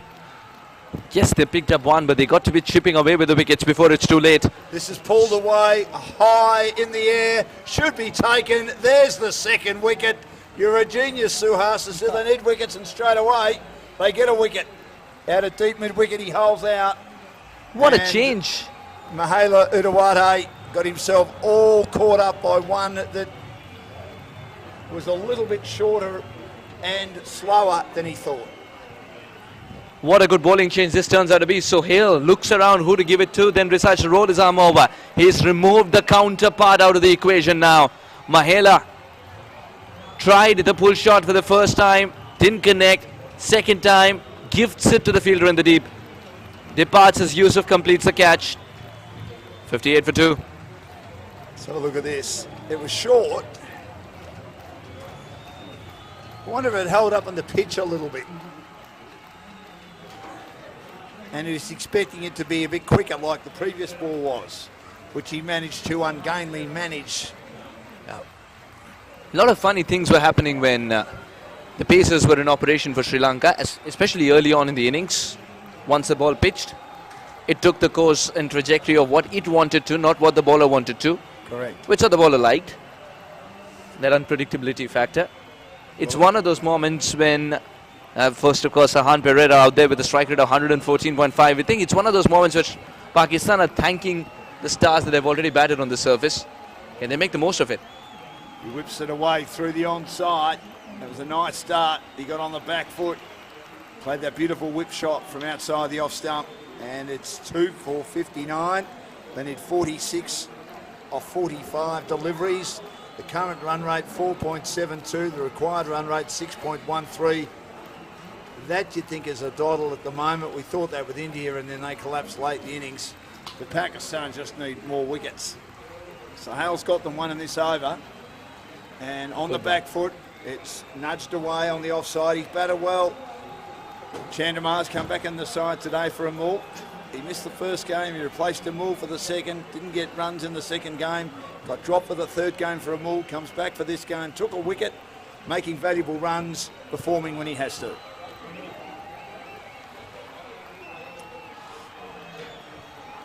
Mahela hasn't been the best with the bat in hand, to be honest, in the entire tournament. He struggled, the former international. And this is on the onside. Of course, lots of vacant territory inside the circle on the onside as it's worked out to deep mid-wicket. Not quite bowling to his field then. Sohail, 2 for 61, who plying his trade at Noble Park here in Melbourne on a Saturday. Loves the game, very passionate about the game, passionate about his country and this competition. Sohail in again, almost like a sling action, dropped into the offside, has to do his own fielding and almost crashes into Yusuf coming the other way. I'm very sure the king of sling, who's in as a bowling mentor for Sri Lanka, is looking at this one as well. Well, he'd be delighted with the way his team's performed. Again, like last year, they've dropped one match and they went on to win the final, and they're in the box seat to win the final this time round. 7 overs to go. 42 needed. Pereira 2, and Chandimal's been there since the start, holding this innings together, 24 off 34. A silver sponsor contributors include Handy Kitchen, Loan Emporium, Emporium Lifestyle Homes, GD Bat Repair, the great man's next to us, and Eye Dental Centre, and our sports partner, Tarswin Sports. As this is pulled away, start of a new over from Farwad, down to long on, short delivery, and Chandimal gets off the strike and brings Pereira back on. Maluk's been excellent. Again, in his 4 overs, how much would he concede now? He in 3.110 without a wicket today. It's very evident that Fawad Maluk was seen as a threat to the opposition. They've done their homework and they're not attacking him whatsoever. Run a ball 42 almost required here. 42 or 41. Yes, sir, going very well here. That's a shorter, flatter one. It's Noodle around the corner, returns good. And Cameron Akmal whips the bails off, but they're running well between the wickets. Chandamar home and home comfortably. Maluk's not happy. He thought that single should have been stopped. Fielder Aman was sitting too deep. Yes, he was. It's difficult to place the bail with the gloves on, but Now he's been moved around He's been to good. point, and Mohamed Amir backward point to stop that shot, which is chopped away in front of the wicket, a little bit wide of the off stump, and he didn't angle the bat as much on this occasion. And the cover fielder dived all over it, wasn't able to stop it. So they're getting runs a little bit too easily at the moment. What do they do now? they're doing it right, to be honest. Sri Lanka 11. Fawad Maluk milked his bowling there. Yes, Did Sahan and Dilan. That's the first dot ball in the over. that was a nice delivery, gave it a little bit more air. Nice flight. It was swept away, but straight to the onside. No run for Pereira, who pulls the next one and sweeps the next one and dissects the two fielders and gets his team closer to victory between mid-wicket and wideish, squarish, long on the onside. Lovely shot. Fawad Maluk has missed his mark, but the batter will not miss out on the opportunity. Sahan puts it away. It's very dismissive, this shot. It's a beautiful shot. He gave it air, and I think he might have been hoping that he would top edge it, but he got it right in the meat of the bat, rolled the wrists, controlled it beautifully, and most importantly, picked the gap the two fielders were protecting on that onside where that ball was heading, but there was enough of a gap for him to find it. Last ball of the 14th over. Only need 36. He's again off the back foot and he squirts into the onside, thinks about a run. They don't need to bother, another pretty good over. So they've seen off Maluk, who conceded 7 off his last over, none for 16 after 4. All in all, it's been an excellent spell from Fawad Maluk, but you've seen that his efficacy, it just increases when the batters are coming after him. Today he was treated like a ticking time bomb. They wanted to stay away. 16 without a wicket, and both these batters have realized it's a modest total. If you can target the other bowlers, you can still get it done. Run a ball 36 required for Sri Lanka 11. But remember the fact that Amir has been introduced again into the attack, and this reintroduction means they desperately need wickets. Well, this is their last throw of the dice as far as I'm concerned, Suhas. They've got to get wickets here. He had a good day yesterday. He's bowled pretty well. He's the big draw card in the tournament. He's been outstanding, but he just needs to come to the party here. Oh, what a He good made pickup like shot. that. Wow. Oh, That's gone and hit the speaker. The speaker made a wonderful sound. Of course, that's what it's made for. well, that might be one of the best shots we've seen. I mean, that was a loosener, and it is the inside-out loft over wideish mid-off. A beautiful shot in T20 cricket with the field up. You've taken them on against a very fast bowler, and 2 for 73. What an innings this has been from Chandamar, 30 off 37. Oh, that's much better from Amir. This time he didn't give him that much room there, Dan. But they're not wicket-taking balls, are they? I mean, Chandamar's been there a long time now, and he's able to see it. He's able to adjust the way he plays. Got on the back foot, pushed into the offside. He's the big fish. Well, he is. Who? Chandamar or Mohamed Amir? Both. Dylan Chandima, he's the big fish that Amir's looking for. And it's going to spice up this battle because the first ball went for 4. Two sharks doing battle against each other. Where's the in-swinging coming in? No, he's gone for the shot ball. And he's gone after it too. Fielder in the deep.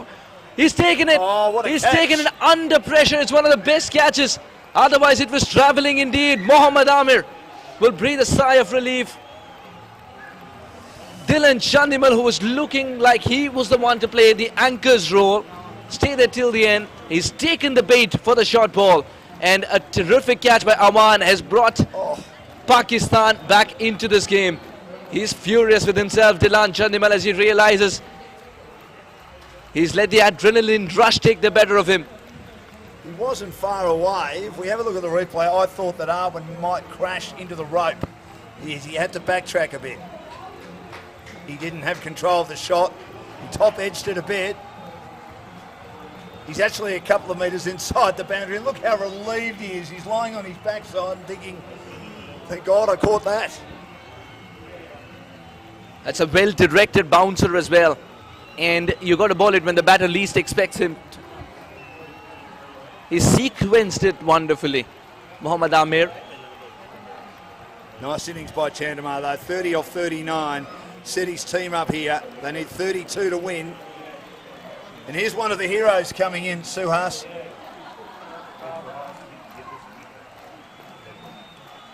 He's got an average of 12, a strike rate of 126.32, 24 runs. And this is Janoda, who took a couple of wickets in one over and his first over today, and a hat-trick yesterday in skittling India to get them in the final. Mohammad Amir, is there oh, that's a wonderful delivery once again. He was backing away, but the change in pace has done the trick here. Remember, Arosh can meet the ball at a comfortable height if it's the same level bouncer. You got to get it really high for Arosh because he's blessed vertically. What about if you bowl a similar delivery to what Chandamar got? Do you think he can control it better? He can smash it away because it would be at a comfortable height for him, the chest height. The Yorker would be difficult to negotiate for him, and we haven't seen one. Now we see the change in pace. It's done the trick again. The off stump is slightly picked back. Mohammad Amir, the speedster, has provided the slowest delivery. And once again, it is when the batter least expected it to.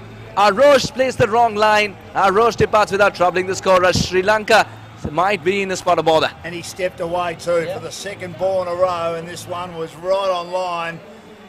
Cometh the hour, cometh the man for Mohammad Amir. He's taken 2 wickets in 3 balls, 2 for 7. He could still be the hero here.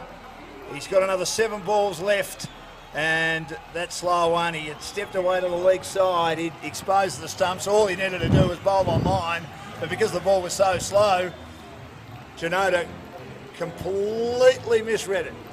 He's just returned the favour here, Mohammad Amir. Mohammad Amir has returned the favour. Arosh was bowling slower deliveries, and now Mohammad Amir has gifted him a similar delivery that has pegged his off stump back. In comes Malik Kore, 66 runs and a highest of 37. Strike rate is just over 100. He's suited for this kind of a situation.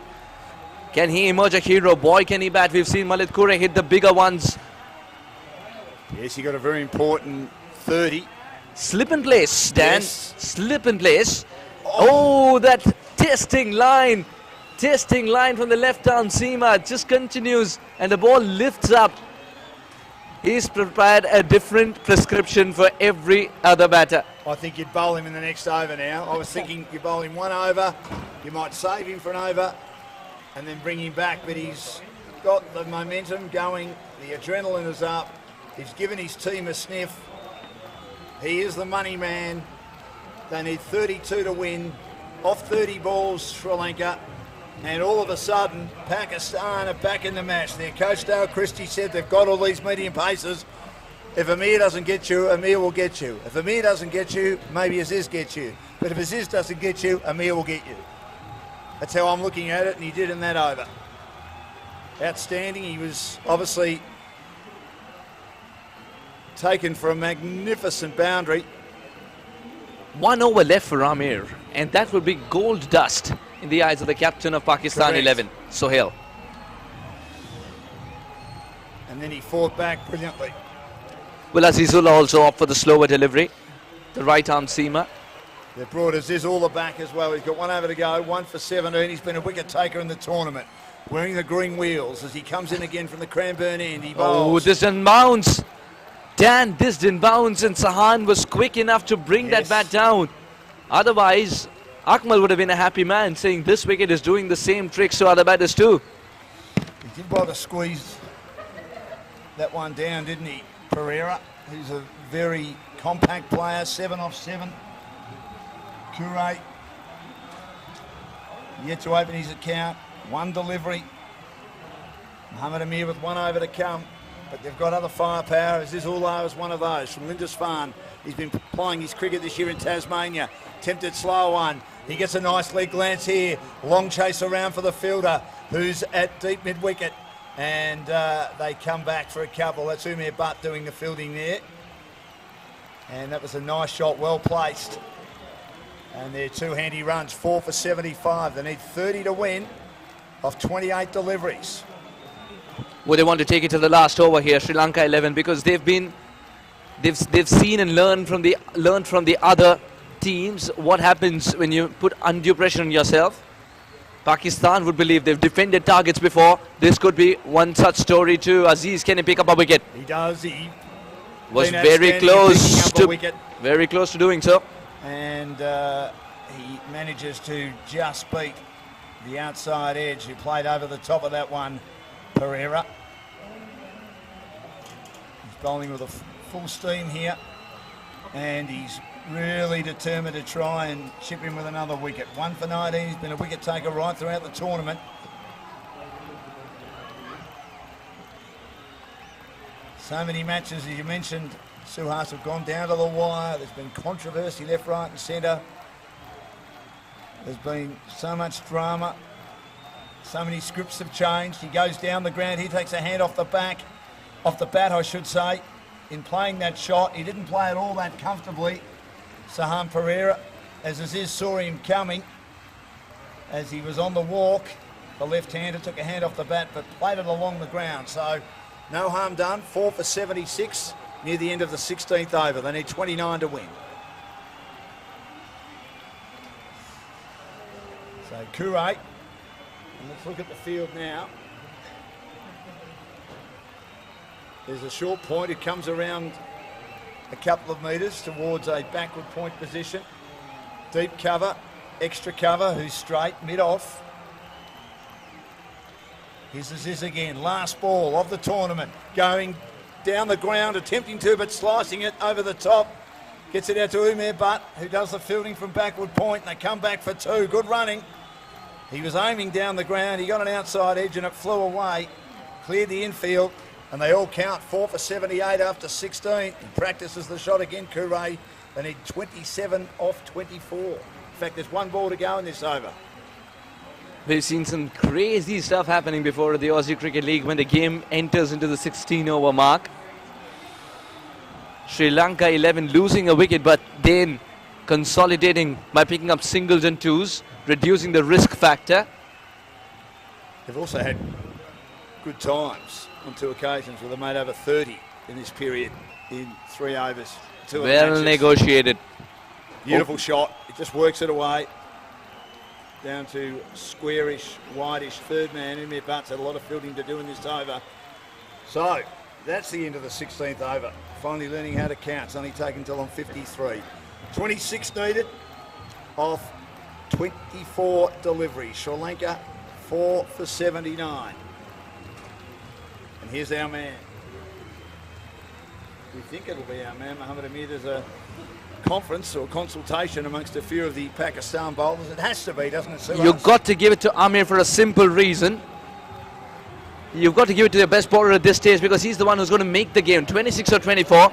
Yes, there you go. The dancing boy's having a lovely time. Right. One is Mini Punter. He wants to be Ricky Ponting is what he told me. I met him. All right. Is he the one wearing the turban, is he? Or the other boy? We call him the other boy because you've defined him that way. Both of them have been excellent in providing the support for their respective sides. They certainly have. Such a joyous occasion. It's one of the reasons that I love Aussie Cricket League. It's an amalgamation of so many cultures. Oh, yes. Cricket brings people together, doesn't it? And when you get someone like Mohammad Amir playing, he's in again, he bowls, it's pushed into the offside. A little bit of hesitation, but here hesitate is lost and the fielder hesitates as well by fumbling. Salman, he was looking to see the 2 batters hesitating as he was squared up then.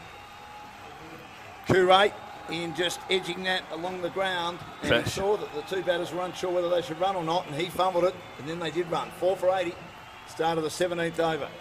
Pressure there, Dan. Pressure. It makes you do funny things. Yeah, it does. It was straightforward. He wouldn't leave in 9 out of 10 times. There would have been a throw coming in. Not on that occasion.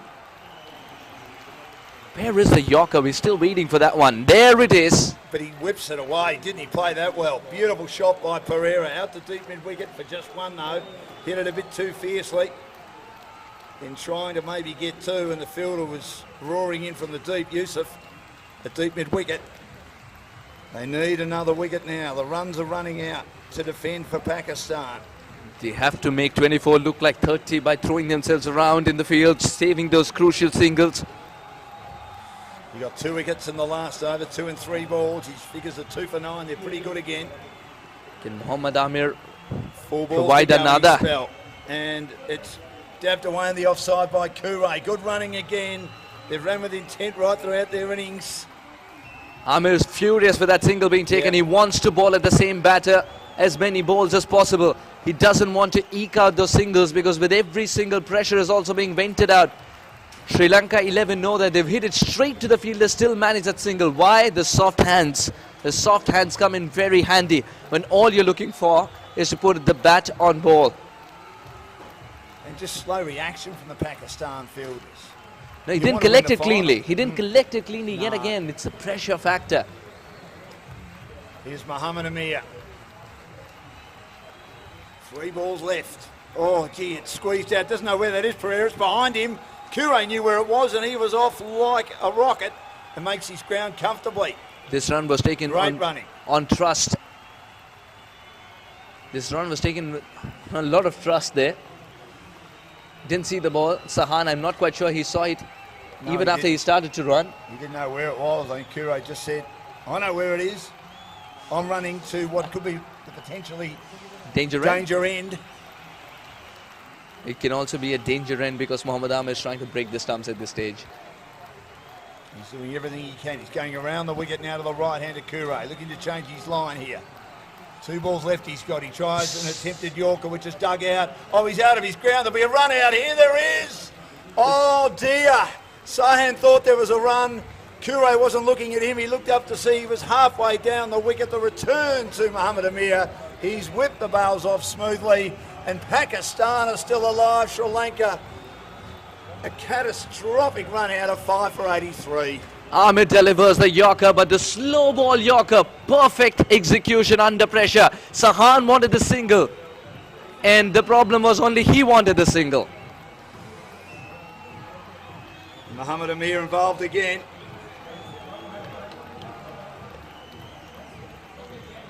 As we look at one of the cameramen, and he That's waves. Jay. That's Jay. Jay, it's part of the Set Sports team. They've done a great job throughout the tournament. Their major sponsor, of course, Oswood Timber and Hardware. Talking of doing great jobs, there's another one of our cameramen.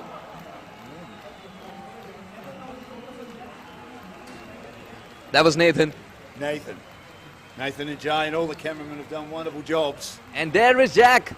Good on you, Jack. Jack's expecting to be promoted to do ball follow from up there. He will be. He's done a terrific job indeed. He'll be in the cherry picker next year. Here's Mohammad Amir around the wicket, bowls. Pulled away, short, too short. Oh, that's a boundary, or has it been stopped? No, I don't think he has. It's a boundary. Magnificent shot, just a bad final ball by Mohammad Amir, and he's shattered. I'm so sorry to say, but for someone who's taken a spectacular catch, I thought he was a little less committed in that run. He had to run full tilt. Well, he Never thought he was had in it, control. and then it ran away from him. This is Arwen we're looking at, who originally, you're right, Suhas, he had no chance, and then he dived on it, got hold of it, and he's obviously hit the ground, and the ball's come out of his hand and rolled into the rope. So there's a handy boundary, but Mohammad Amir, 2 for 15. There was a run out in that over, but with 3 overs remaining, they need 18 runs, a run a ball, Sri Lanka to make it back-to-back in this tournament. Now, lovely boundary by Kure. He was fantastic getting on the back foot. Runner ball 18. You saw how that boundary has tilted the scales. A runner ball 18. Sri Lanka 11 would be pinning their hopes on Malit Kure at this stage. He's faced 7 deliveries for his 9. You can't leave it to the new man all the time, Andy, who's walked out. Although he's made some contributions in the field and with the bat. What a catch he took yesterday, which started the collapse for India and helped get Sri Lanka into the final. As the cameras pan on our control room, they've done a great job, the boys, to our right.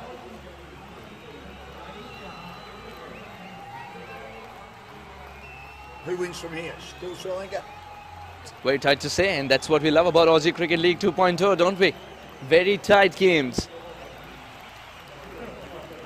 And there's been so much talk about the pitches, but I'll tell you what, the games have been very tight, and that is because we're getting a lovely balance in this battle between bat and ball. To use an Australian expression, Mohammed Amir has put them on his back these last 2 overs and said, come with me, boys. I'll endeavour to get you over the line. He had already started to run the single there, the non-striker. He's got to be careful of getting run out of the non-striker's end even before the ball is bowled. But they get the run. Yes, they do. So 17 off 17, a runner ball. They need another wicket. And who provides them that? Umair, is he going to keep it wicket to wicket? That's one way to get the you miss I hit into the equation. And slower delivery is something that he needs to trust a little bit more. Just like that, but he's made good enough contact. He's made good enough contact. It's going to race away to the fence. Lands just inside the rope. Otherwise, could have been 2 more runs added to the tally. Malit Kure is getting it done immediately. He sees that the ball is in a slot. Width provided, result reaped. Reward reaped, rather.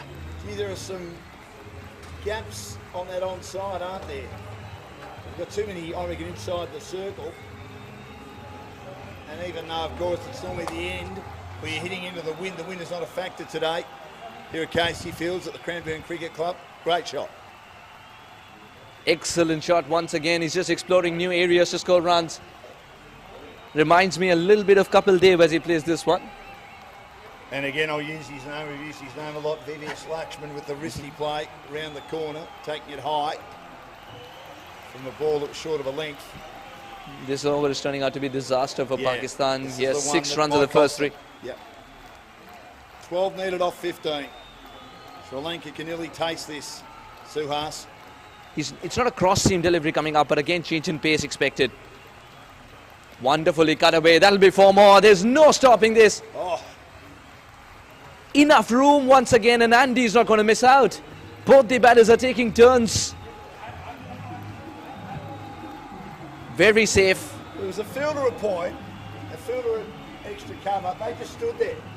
Nothing they could do. They need another fielder in the deep, don't they? If he's going to bowl in, bowl short. I mean, the nearest fielder. Well, Sahel, yeah, the captain, is here in front of us. That whitish, squarish third man, he needs to be around protecting at a point on the boundary, doesn't he? I think he wasn't given the memo that he's going to bowl a delivery that's cuttable.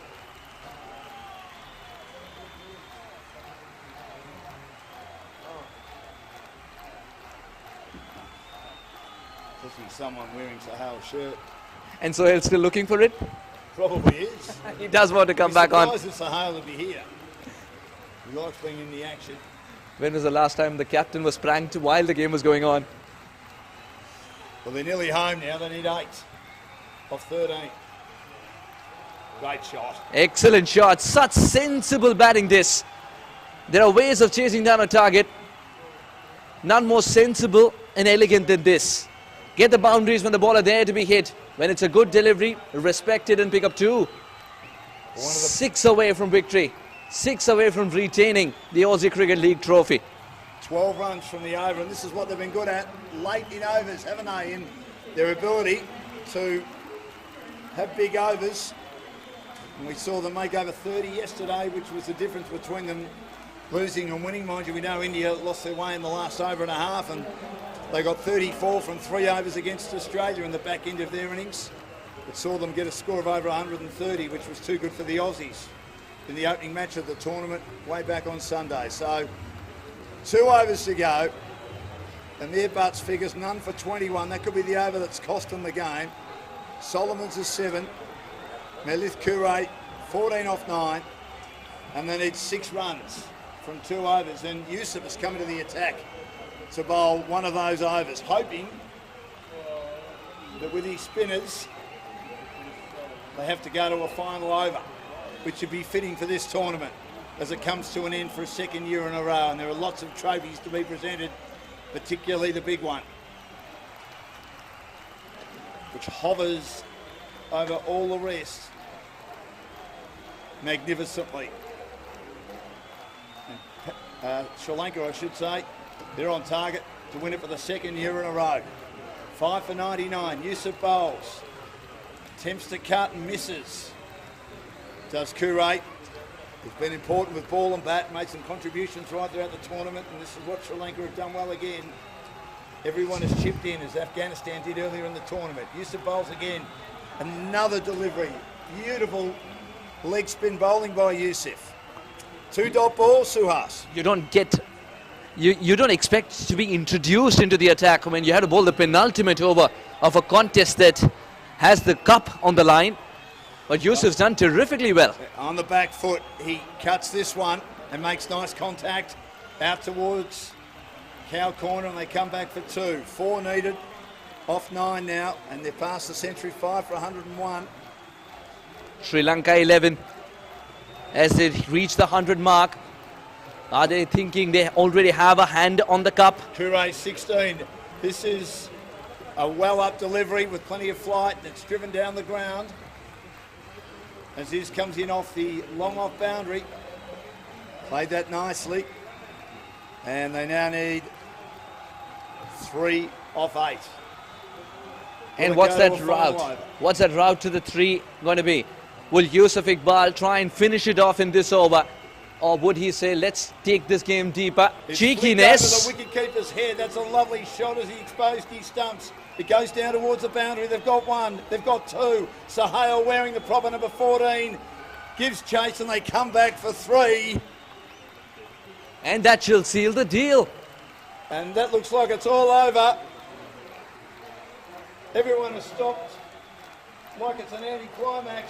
Yes, indeed. Don't stop like it's an anticlimax, Sri Lanka, because Sri Lanka are back-to-back champs. Sri Lanka are back-to-back champs. The cup's coming to the island nation. Aussie Cricket League 2.0.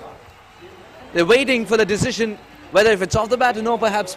But they've run 3 nonetheless. Well, they ran 3. They've run 3 nonetheless, and So those what's shall the be the problem? winning runs. The handshakes have begun. For some reason, there seems to be a conundrum. 2 teams not really, well, I mean, Sri Lanka not really celebrating, are they? It's a very circumspect celebration that they've I think it's going to be, yeah, it's a delayed win. Sri Lanka wins.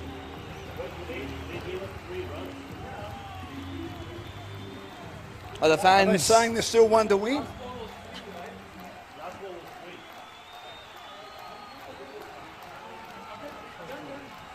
There's a conversation between the umpires on the field and also the third umpire. And there it is. It is over. Yes, the confirmation comes through. 3 was required, and Malit Kure was there till the end to ensure that the game is done and dusted and no more hiccups were there. What a win this is for Sri Lanka 11. Yes, the news might have come in a little later, but they have been exceptional ever since they started this tournament, Aussie Cricket League 2.0. It's been 6 days of unbelievable cricketing action, and it's been wonderful calling the game with you, Darren, and everybody. Well, I'll tell you what, Suhas, that was very anticlimactic for Sri Lanka, who deserved all their players to race out on the field and their supporters to race out with the flags. There was just confusion at the end. That's why we all stopped thinking, hang on, are the scores level or have they won?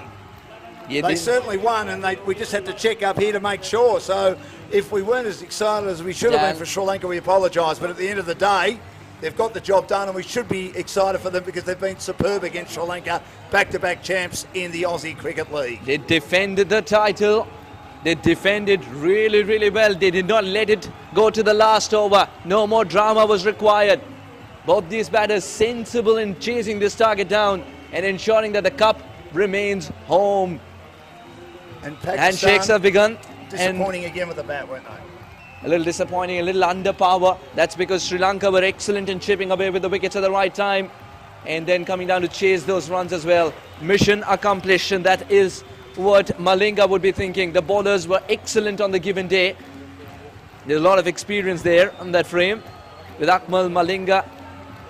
But it's been a treat to watch this Aussie Cricket League 2.0 for the level of cricket that was on offer. And Pakistan can take heart in the fact that they reached till the final, because it hasn't been an easy ride for them either. No, certainly not. They just need to probably improve their batting a bit, but their bowling was outstanding. And that man on pitcher there, Mohammad Amir, was superb. He tried to lift them on his own. He took 2 wickets, got involved in a run out, of course. And you thought while he was involved, there was still a chance, but he didn't get enough support. And then that 12 run over off Umair was the one that broke the back, wasn't it? Yes, that shifted the momentum drastically. And then there was no looking back for Sri Lanka. So well done, Sri Lanka. Back-to-back winners of the Aussie Cricket League. And we thank everyone for their involvement. The team here at Set Sports. Thank you, Suhas. It's been wonderful having you part of our coverage. We look forward to having you again next year. Good performances here from the Sri Lankan team with the batting card. Chandamar got 30, Udawade 19, got a start again. Pereira 12 off 12, and then Kure 17 off 13. Mohammad Amir 2 for 15, 15 dots, so they were able to sit on him again, but he was outstanding. 1 for 23 for Aziz Ullah, and obviously Umar Butt, very expensive, none for 21. So we also thank our major sponsors, Oswood Timber and Hardware, Gainwright Accountant, Exclusive Migration, of which Harry and his team have done an outstanding job, and he of course runs Exclusive Migration, Spectrum Real Estate Group, and Sunrise, Adelaide Transport, Reliance, and also Mall, along with Air India, Evans Road Medical Clinic, and BCTA College. We're about to go to our presentation. There are lots of awards to be presented, including the big one, the Gold Cup, sitting there in the middle, to the Sri Lankan team, who have successfully passed Pakistan's total in the 19th over. Again, not enough from Pakistan with the bat. They made 104, and they get the job done in the 19th over, Sri Lanka. They are back-to-back champs in the Aussie Cricket League. Have a great Christmas, everyone, and we look forward to the 3rd Aussie Cricket League 3.0 in 2023.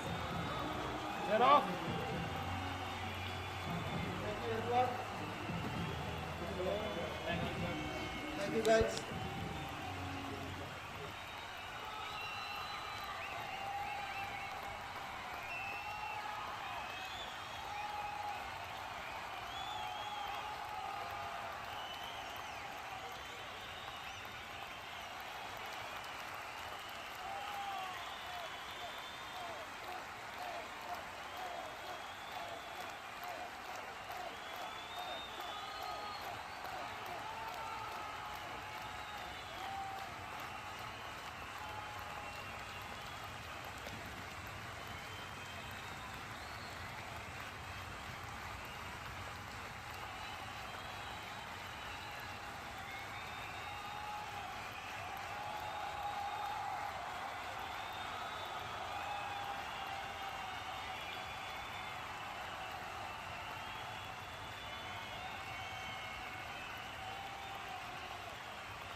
Well, that's it. The game has been played and won by Sri Lanka in what was an epic cricket match here at Casey Fields for the ACL 2022. I'm joined by the creator, the person behind this tournament, and has been working so hard behind the scenes, Harry Singh. Harry, thank you for joining us. How are you feeling after the last 6 days of cricket? Yeah, I'm feeling pretty good.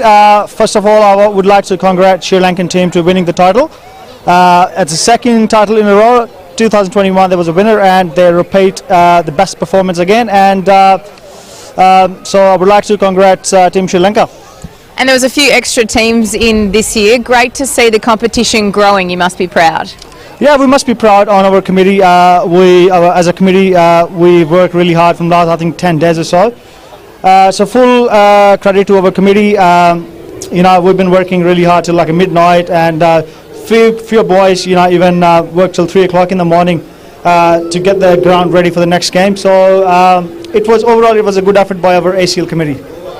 And we've spoken to many of the players over the tournament, and they've all said how wonderful it's been a part of. So thank you from them. And we've got a few thank yous, don't we? So we'd like to thank some of our sponsors to start. Yes, so we'd like to thank our old sponsors, Oswood Timber and Hardware, our presenter. Thank you very much for supporting us. Our co-presenter, Gainride Accountant, that was a massive support from Gurveen Kaur from Gainride Accountant, and Spectrum Real Estate, that was a massive support from them as well, and all of the sponsors. Yeah, they've all been wonderful. I'm going to start off, we've got a couple of awards as well, but we'd first of all like to start with one of our media partners, and that is a big thank you to Voice of Australian. So you're going to be presenting them with an award. Yep, so come on in.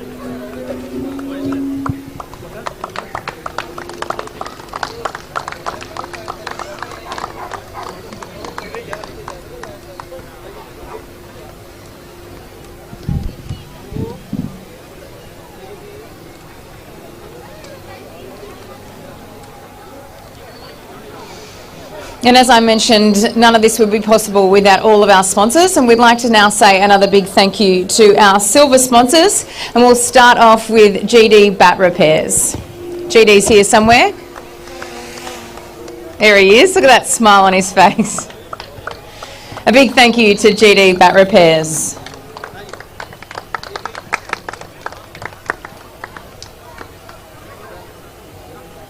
And our other silver sponsors that are here today, we'd like to say a big thank you to Loan Emporium and Emporium Lifestyle Homes.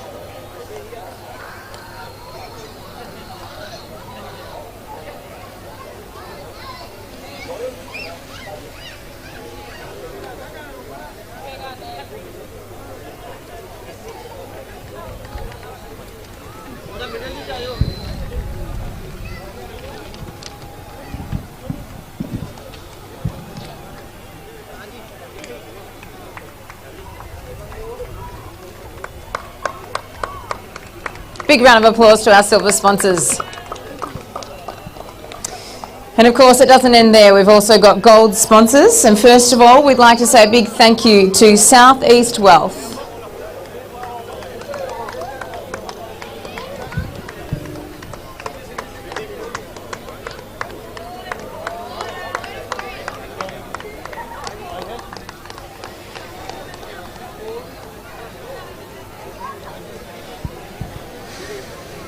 And another one of our gold sponsors that are here today that we'd like to say thank you to is Carlin Development.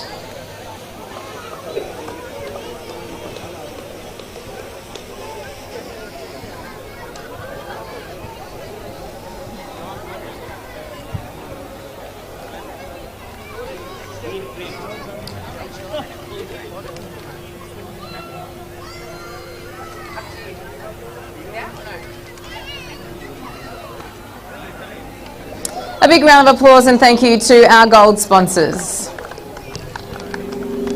And And of course that brings us to the part of the evening of the awards. We ready for those?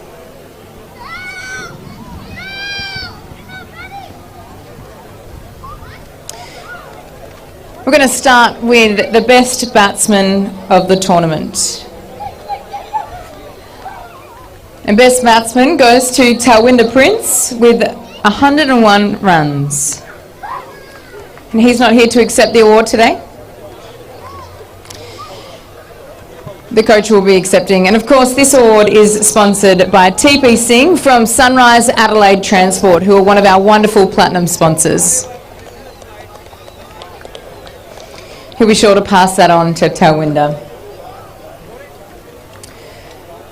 For the next award, I'd like to invite up MP Julian Hill. He's the Federal Member for Labor of Bruce.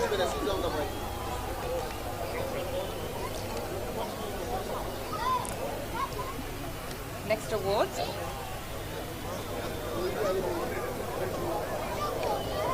That is the award for best bowler. He's sponsoring that award. Next award. Is Sam from Spectrum Real Estate Group here? Let's bring up Sam from Spectrum Real Estate Group and we'll have a chat to him. Sam.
Sure. Yeah, it's pretty special because it all happens because of the effort of the boys. So hopefully next year as well. 3 in a row, the hat trick, you reckon? Yeah, hopefully. Yeah. We'll see. Well, you've got some tough competition. Pakistan were fantastic today, weren't they? And I touched on it when I was speaking to Sahel. They've got individuals in this team who are superstars, but as a whole, they're a wonderful outfit. Absolutely. Pakistan always have been very great competitors. So I knew it will be a tough game. So we just want to make them their score low as possible so we can chase them. So credit goes to them as well. What do you think the difference was today to get the win?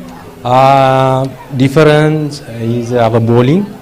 They bowl really well and very well disciplined bowling. So credit goes to the bowling unit, especially in this wicket, keeping them around 100 runs. So it will give us a boost. Is there anything else you'd like to say? Any thank yous? Yeah, special thanks to Lasit, and he came and helped us. He gave us a lot of tips, and the coach and the manager. So and the fans, they gave really good time with us. Okay. Well, thank you to you and to your team. Would you please put your hands together for the winning captain, Mahela Oduwate. Stay up here. And we'd like the Sri Lankan team to make their way up one at a time and collect their trophies.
Is that yours? No, it's not mine. It's Voice of Australia. It's vibrating for that.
Does he know?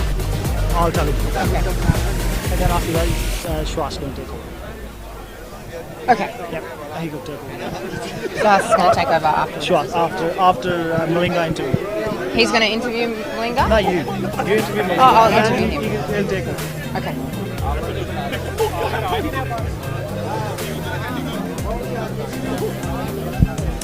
And they mentioned how special it was to have him as part of the team. Put your hands together for Malinga.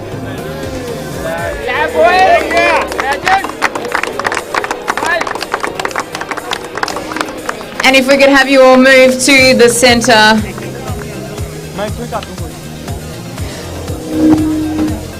If we could have you all move to the centre, and we'll present you with the winner's trophy.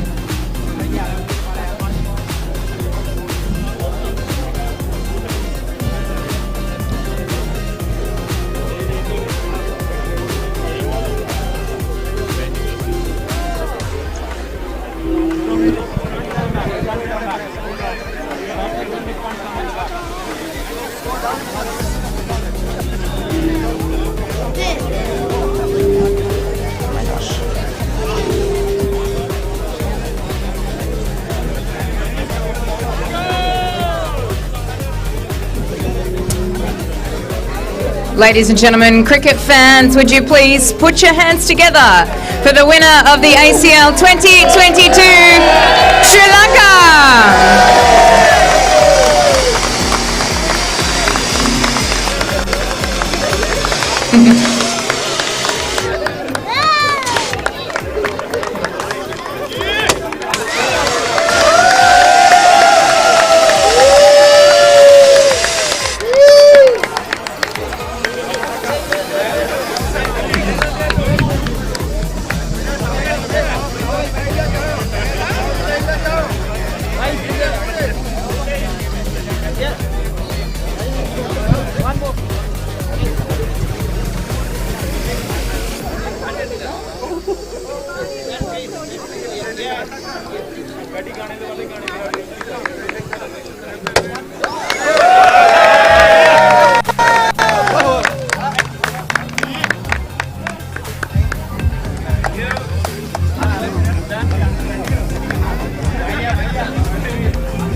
Well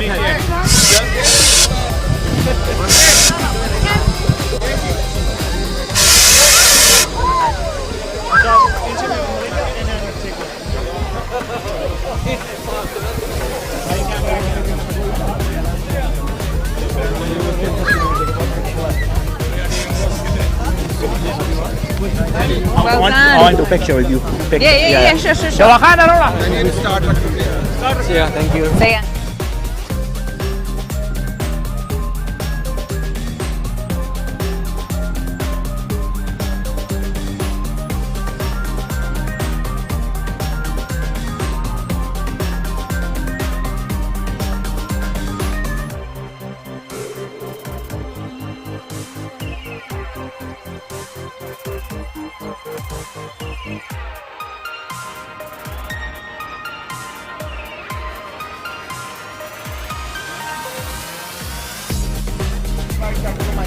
What an incredible tournament it has been for Sri Lanka. You've been as close as you can get witnessing the whole thing. Talk us through how it's been for you guys.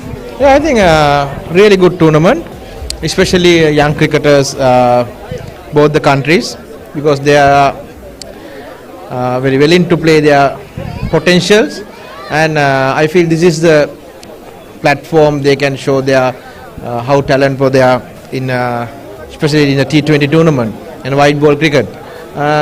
Throughout the tournament, they are playing really well, especially bowlers. They do really good job, because all the teams are getting 120, 130, something like that kind of score. But I feel next year they will organize more better surplus. Might be all the fans are waiting for maybe 150, 180 runs, big sixes. I think might be this year, yes, after season. But next year, I hope everyone want to see more sixes. Everyone would love to see more sixes, right? Absolutely. That's what makes T20 so exciting. And the other really special thing that we notice is superstars and young upcoming players walking hand in hand, discussing tactics, learning from one another. That's kind of the special thing about this league, isn't it? Yeah, definitely. I think most of the experienced players, especially in the each team, they are playing two national players. They can share all the experience when they got international cricket and franchise cricket. When the cricket's going forward, we have to share our experience, what we gain in our playing days. That's the most important thing. I think this is the way we can share our experience, all the young cricketers, whoever want to play that competitive cricket in future. I think this is the good platform, and we also happy to share our experience, especially in Sri Lankan team. I mentor with them and sharing my experience. So successful, and I hope all the other team as well, they are really keen to share their experience, especially Pakistan. We know that Kamran Akmal and Umar Amir, they are most experienced players in white ball cricket. This is a good opportunity. All the young cricketers just come and ask what they want to know especially in the white ball cricket. And I mentioned it before, we also saw young kids, some of them only this high, after seeing some wonderful overs out here, practicing their bowling and shadow batting with their friends, and that's pretty cool to see, isn't it? Inspiring the next generation. Yeah, definitely. I think we have to do that, because the next generation, they have to keep forward in cricket. That's why they are really enjoy this kind of tournament. I hope all the organizers and they have to do again next year better than this, and most of the people have to come here and see the each match. Well, 6 teams this year, looking to expand. Can we look forward to seeing you back here next year? Yeah, I think I'm so happy to share my experience. I'm not playing anymore, but as a coach or as a mentor, I just never mind. I just want to share my experience, all the young cricketers. Well, thank you to you, and well done to your team. An incredible effort, back-to-back champions, possibly coming back for another one next year. We'll see you then. Yeah, I hope, and 3 in a row is not better than that. Sure is. Thank you for your time. Well, that's it. It's a wrap from me. I'd like to invite my co-host Sahas in to take over here, if this is the last time I get to chat to you. Thank you everyone for being here for the ACL 2022. It's been a wonderful tournament, started 6 days ago, and it finished with Sri Lanka on top, taking the win over Pakistan. They're back-to-back champions. Will they go 3 in a row next year? Who knows? Sahas, come on in. It's over to you. Thank you very much, Samantha, for being wonderful throughout. It's time now to give away some awards. The appreciation awards. I request the presence of Mr. Harry. Mr. Harry, you'll be giving away some wonderful awards. We'll start with the men who were wearing red, ensuring that everything goes according to the times that it required to. It's a thankless job, but they were brilliant at it, and we will ensure that it's no longer a thankless job. The umpires, without whom the tournament wouldn't have been possible. We start with Ahil. Thank you very much, Ahil. A huge round of applause. It's not easy to concentrate for every single ball and get it right every single time, but there it was with Ahil and co. Ahil, please accept the award. Mr. Vivek Kumar, you're up next.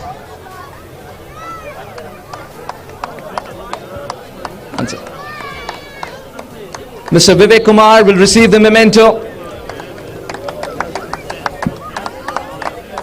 It's not easy to take all that pressure and get it right, but he did.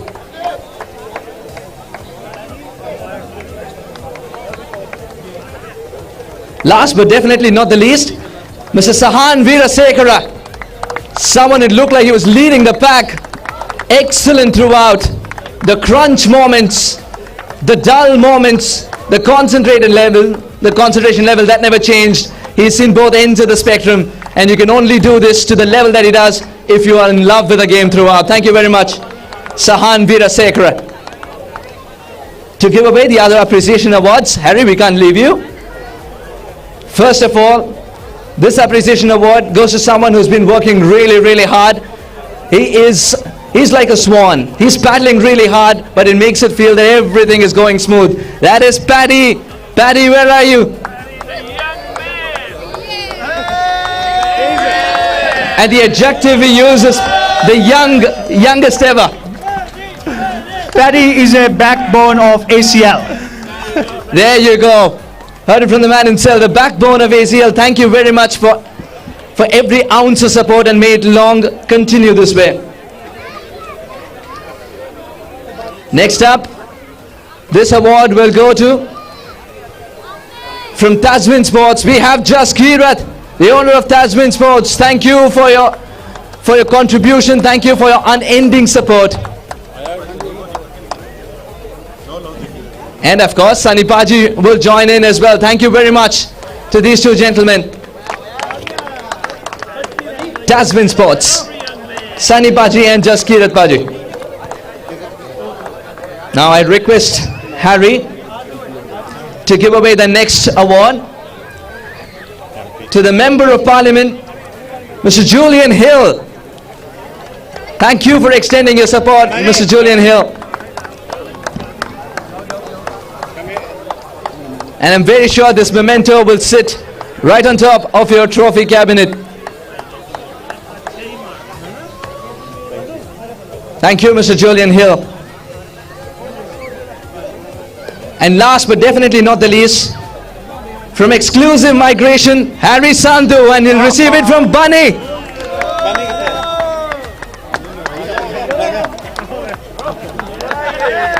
Bir Karan presenting the award to Harry Sandhu, and in fact everybody presenting it. There you see in one frame why this tournament was possible. And the big one. No, one thing. Next up, can we have someone from Set Sports? Who better than Sachin himself? Sachin, the broadcast partner of this magnificent league, the Aussie Cricket League T20 in the year 2022. If you saw those live pictures, the director who was in our ear as well, and of course doesn't shy away from giving us a pat on the back. It's always a good sign when you have to move the camera back, because those many wonderful people are involved in this league. And Sachin, you've done a terrific job indeed. Congratulations. Come on, Messi. You could just sense in this frame how much support he has garnered on either side for being absolutely brilliant every single ball of this wonderful contest.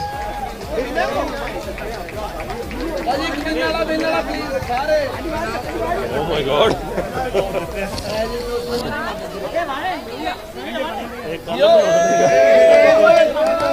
Thank you very much, gentlemen. Yeah.